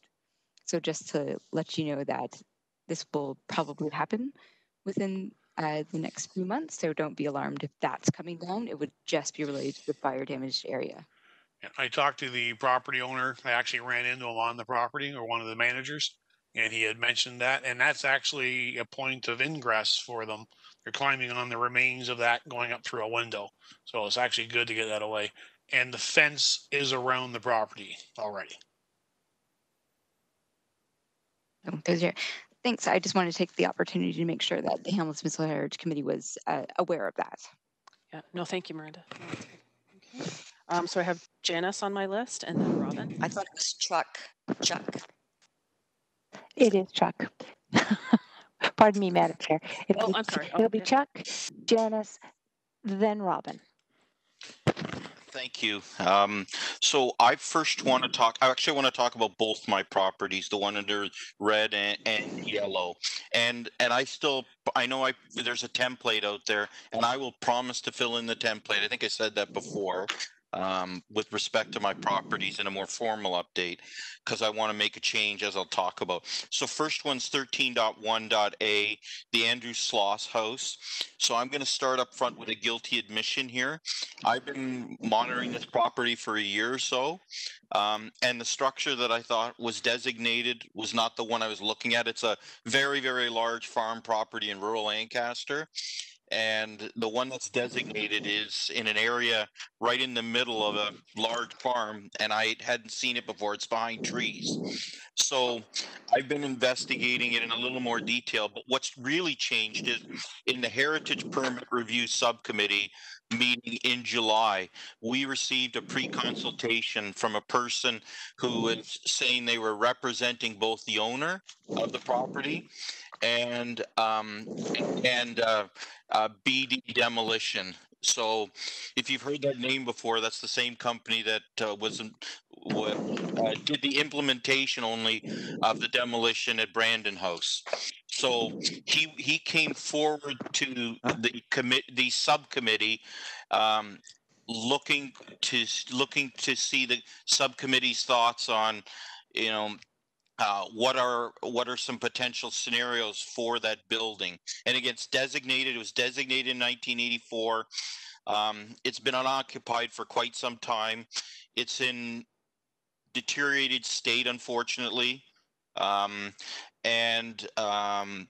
know, the subcommittee, the guidance that was offered by the subcommittee was that if there's going to be any action taken with respect to the building, that we would look most favorably on something that would maintain the existing structure as much as one unit as possible. Obviously it's concerning, and Tim will make sure that I continue to be positive on this one. I mean, there's a significant concern, not that there's a major change, but that both the owner and who's involved in this, and it's an Ancaster property too, obviously. So that's on top of it all is even more sensitive. But the subcommittee offered the guidance that it would be it would be looked on most favorably if it was as a single unit as possible, as opposed to demolishing it and taking piece parts out, right? Chuck? Yes. Pardon the interruption. I'm sorry to interrupt. Robin, could you please unshare your screen at this time? Please unshare your content while someone else is speaking. Thank you. The final part of the output of that meeting, or pre-consultation, was that the representative, both the owner and BD Demolition, would come back with a proposal to staff and work with staff with a little more detail on potential options, because right now they were just looking at, well, what would be the parameters to take action on that property. And again, unfortunately it's in kind of a neglected state. I think about the comparison point that I looked at as the gatehouse, and it's probably in worse shape than the gatehouse at this point, from the pictures that were shared, the recent pictures. So it is designated, but it's far down the neglect continuum, if you will. And again, given I don't expect any changes, but it's a significant threat to the property. So that's the first one that I have. And as I said, it's a concern. The second update that I wanted to provide, and I will fill out the template for this one, it's related to 1021 Garner Road, also in Ancaster. This is 13.1.B6, or the Lampman building. Is it's under yellow. I'm going to make a proposal to move it to red. It is completely surrounded now by new construction. Before it was edging up to it, and now it's literally surrounded. Even the Google Maps is updated on this one. So Garner Road, Rymel Road, if you will, or the extension of Rymel Road into Ancaster, it's right on that road, and it's, as I said, it's completely surrounded by new construction now. There has been a notice of intention to designate in 2018. I hope I got that right, Miranda. There's an appeal underway right now for it, and so that's why I'm suggesting to move it up to red. because, as I said, it's an island unto itself, a heritage island unto itself at this point. It seems like a common thing in Ancaster right now. Unfortunately, that's my I update. got you. Miranda, did you want to speak to that property at all before we make a motion to change its status?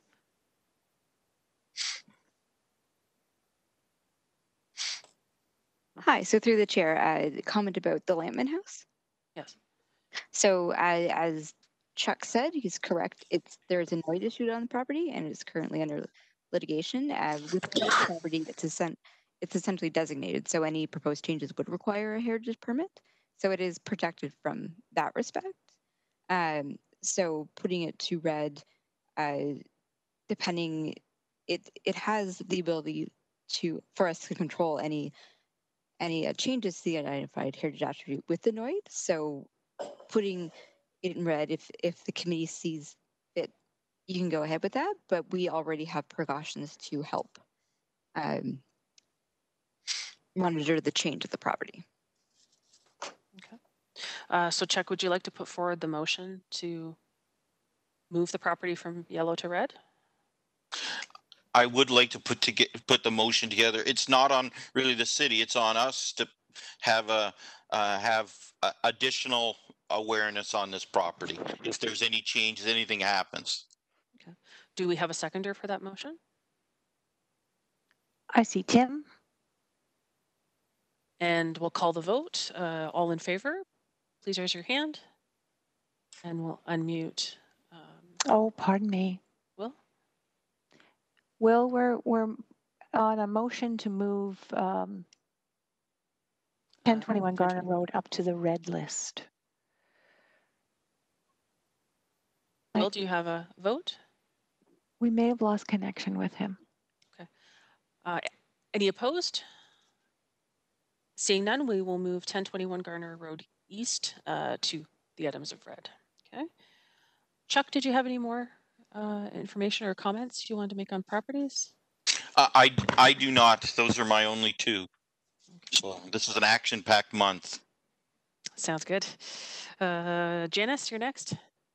I'm at 13.1B, Buildings and Landscapes of Interest Yellow, number 8, D111, 1 St. James Place, request again to remove it from the list.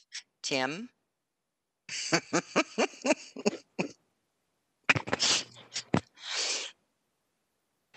So I guess the question we need to ask is there any real threat or concern that at this time? Not at this time. It could be lost? It's not going to be lost. It's designated. Any changes would be covered under? Yes, exactly. So remove that one. Tim, did you have any comments? I always support Janice's motions. You didn't last time around. I would like to move that we remove 1 St. James Place from the Buildings and Landscapes of Interest Yellow. Okay.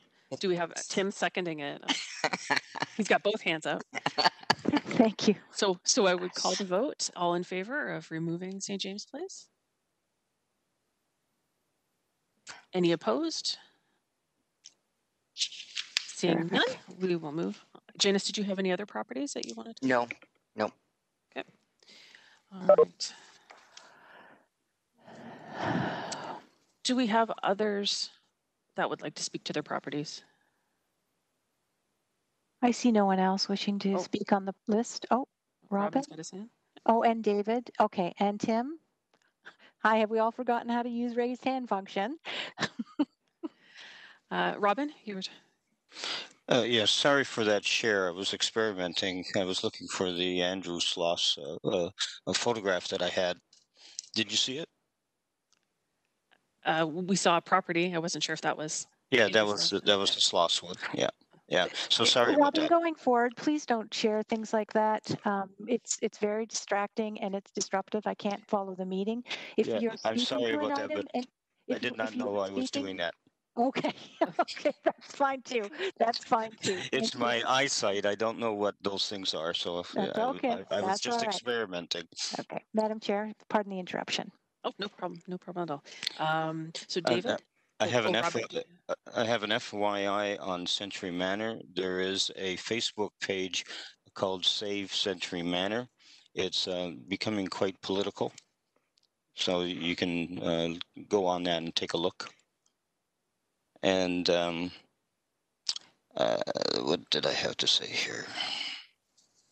Oh yes, the Beach Canal Lighthouse and Cottage, which is under the red. It should not actually be under the red anymore. It's progressing very nicely with the Harbor Commission, and the cottage was allowed to go in. We were allowed to go in and assess it by the ACO, and now we're recommending what we should do to assist it to stay longer. The first point was to repoint the mortar. So that's one of the things that the Lighthouse Group is going forward with, is trying to get permission now to go in and actually prioritize the needs to support the cottage. So are you recommending that it be moved to yellow, Robin? Yeah, I think that's probably the place to go, because right now it's in good hands with the cooperation between the Lighthouse Group and the Harbor Commission. Okay, Things are progressing very nicely. That's good to hear. Very good to hear. And cooperative. So Robin's put forward the motion. Do we have a seconder?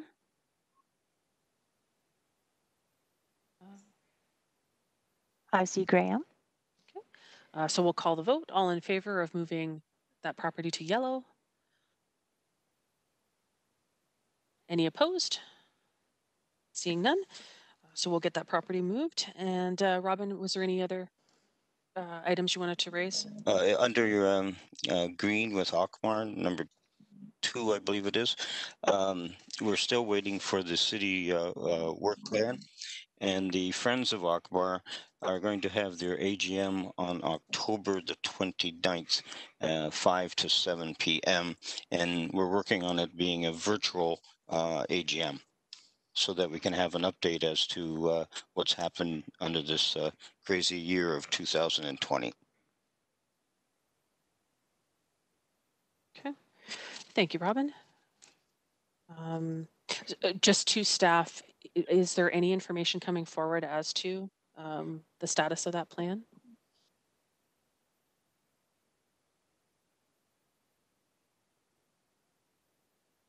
Through the chair, are you speaking of the status of the work plan? Plan. Oh, Robin, did you want to clarify?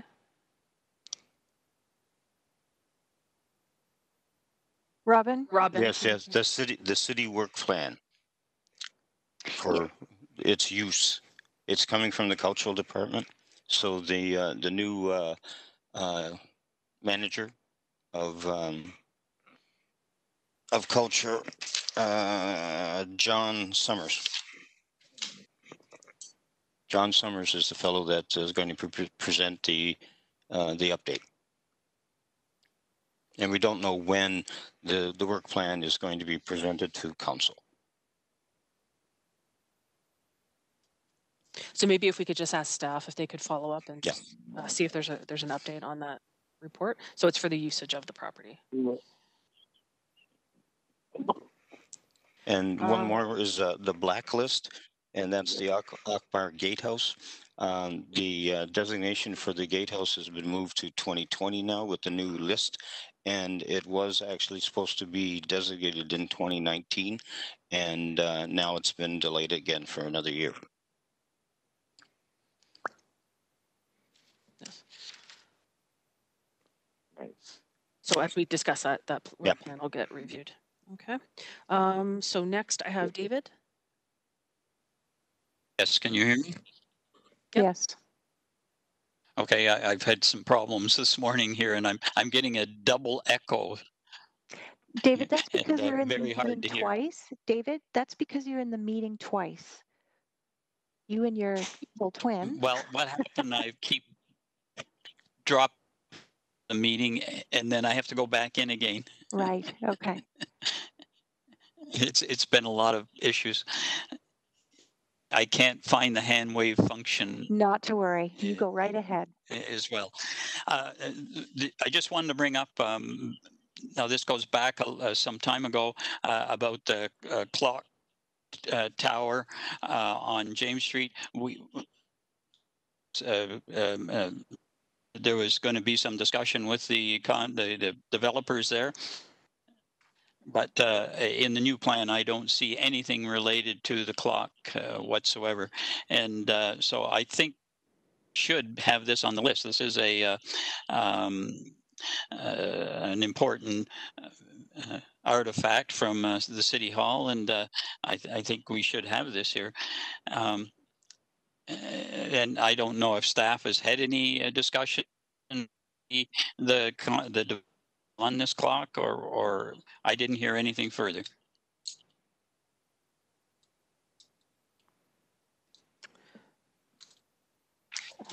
Would a member of staff have an update? Oh, David, there. Yes, yeah, through the chair. Yeah, thanks, David. Yeah, so I have commented on the formal application for the city center proposal for redevelopment, and I am still awaiting a cultural heritage impact assessment that is to include consideration and a plan for the clock and the bell tower. And so that is, I've noted that in my comments to the applicant still, and at this point we're still just waiting for it, but we definitely have that in mind and just waiting for a response to see what's going to be forthcoming at this point. Okay, I'll wait for that report. Thank you. Okay. Anything further, David? No, I'm clear on all my properties. I'm good.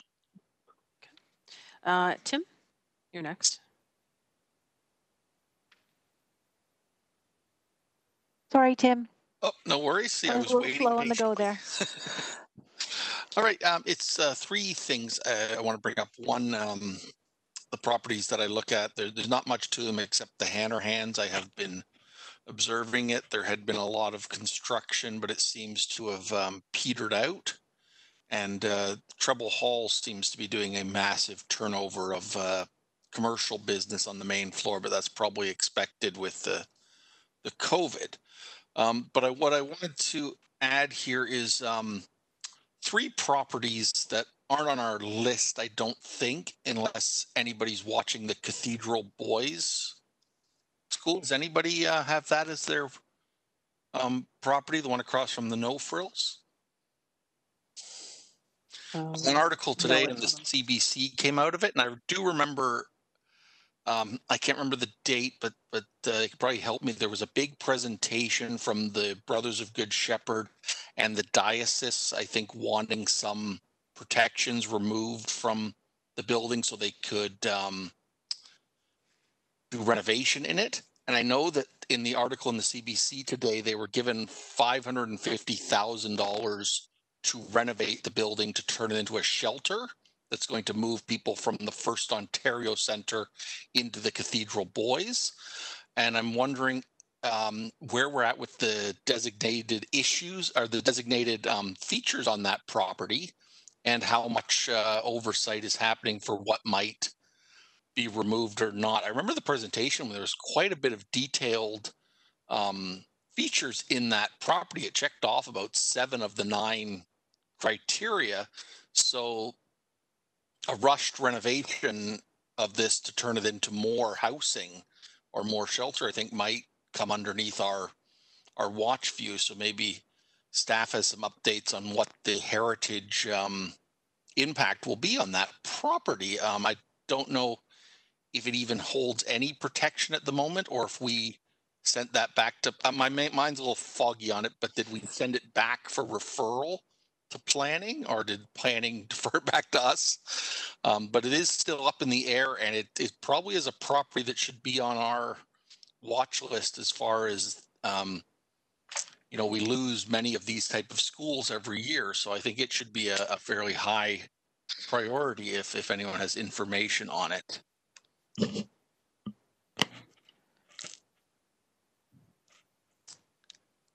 Through the chair, this is Tim. Tim, sorry, that was just to clarify. That was the Cathedral Boys School on Main Street East. That's right. Yeah. Okay, yeah. So that is still on the designation work plan. So currently it would be registered, I believe, and on the work plan still for designation. I don't really know too much about the proposal that you're speaking of offhand. I mean, something I could look into, but just at the moment, I don't have any additional insight about that. I only saw it from a CBC article online today. Fair enough. But it did say a $550,000 grant coming for construction, so that's something that probably should percolate around City Hall for that kind of information. Sure. Yeah, I don't know if we have the entire building department still available today or not, because they certainly would probably be involved with seeing those requests coming through, right, before any kind of construction goes on, permitting process or whatnot. This gets back to our earlier thing of maybe we should have a little bit of a watch dog on these kind of properties. Okay. Like a rush happens when Tim, are you making the request to add Cathedral Boys to our watch list? Yeah, it's not. Yeah, I would say absolutely. Which would we be putting it on as property of red? I would think so, yeah, since it's a massive shift and change, right? It's not a change of ownership, but it's a major construction and change of use, if the committee agrees with that. Okay. Do we have a seconder for that motion?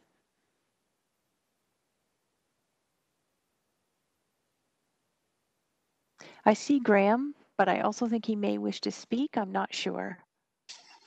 Okay.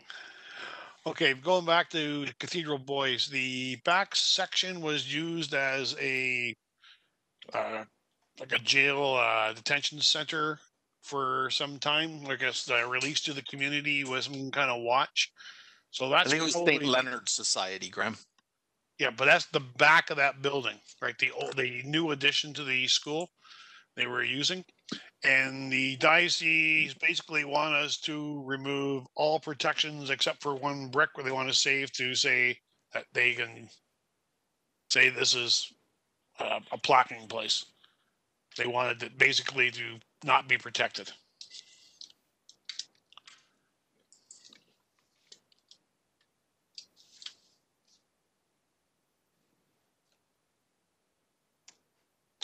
Janice, did you have further comments?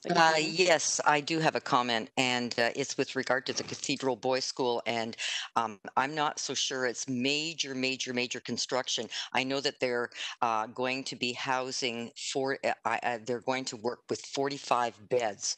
That is the number. And I think that the fellow that's involved is emergency services with the city of Hamilton, and his name is Edward John. So if you want more information, Tim, on what exactly they're going to do as far as construction, I think he would be the person to speak to.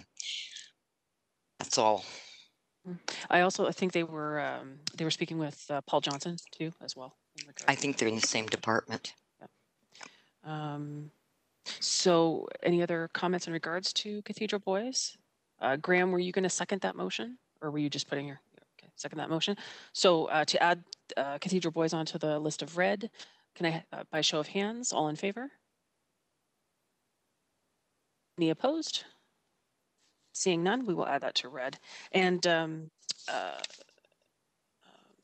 just to clarify, David Beeland, did you want the clock tower added to the list, or are you happy for staff comments? Well, I think it should be added to the list. Okay.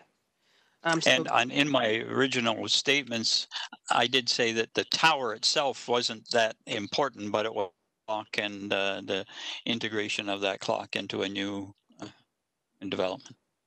Okay. So adding the clock, David's putting that forward. Would we have a seconder for that? Tim? So by show of hands, all in favor? Okay. Is there any Can't find myself. Madam Chair, if I may ask, is that on the red list? Red list, David? Sure. We might as well put it on there. Important artifact. And Chuck, just to clarify, was that your hand for opposed, or were you just for all in favor? Okay. All right. Tim, did you have other comments you wanted to make?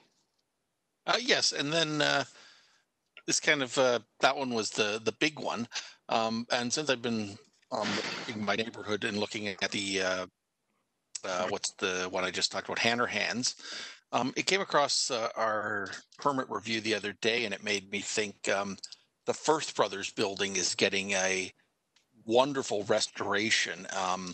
And I'd be more than willing to watch that on the green list, even though we are getting plenty of information about it.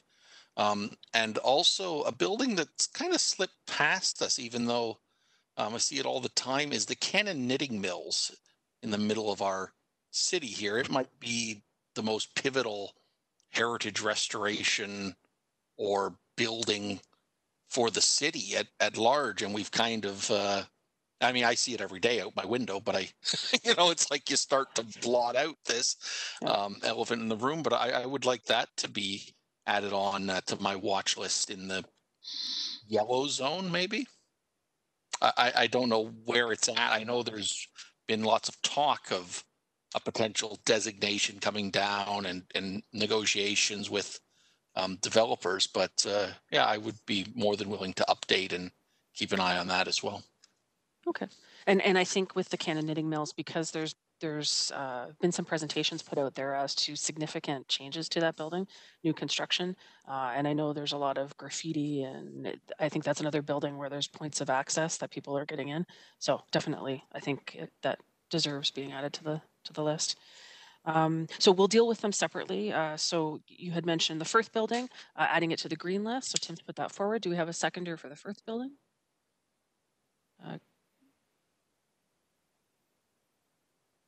I see Graham. Yeah. So we'll call the vote. All in favor? Any opposed? Seeing none. And then the Cannon Knitting Mill.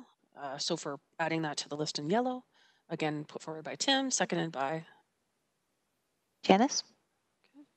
All in favor? Any opposed? Seeing none, that one is carried as well. So Tim was last on, or did you have any other? Tim's done. Okay. So Tim was the last on our list. Is there any other members that wanted to speak of properties?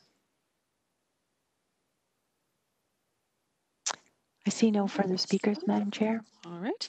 So is there any other business that we need to? If not, may I have a motion to receive those? Oh, Will, yes. Just to can I bring a comment back about Belvedere up in the mountain? Mm-hmm. Okay, it's been subdivided because 2 lots went for sale for $1.25 million this week in real estate ads, and also the owner tore those buildings down after we designated them in protest.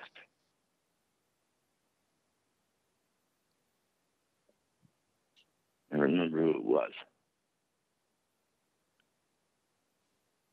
Just want to pass that on. Yeah, no, thank you for those comments, Will. Yep. Any other property updates? If not, may I have a motion to receive all of those updates and reports? So moved. Okay, so Will's putting that forward, so we'll need a seconder.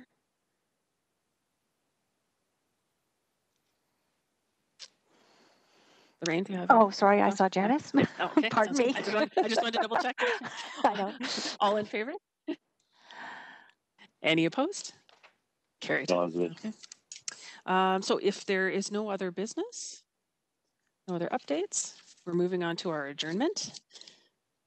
So now I need a mover and a second. Oh, Graham's. Oh, he. I see Two Graham. hands, two I see Bill. It's only been what, a 4-hour meeting? Is there any way to delete one of those resubmissions into the joining meeting? You can first and second yourself, David. It's all right. I can. I think you can close a window somewhere there. So we have the first. I was looking for it, but I can't find it. So we have our mover and our seconder, all in favor for Oh, adjournment. sorry. Sorry.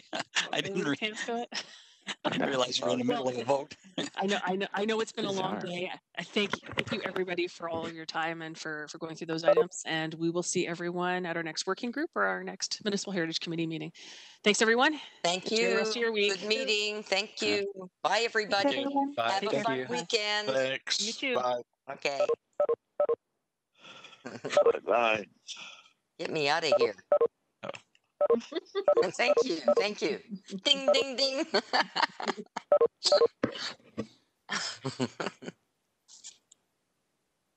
Still can't leave the meeting.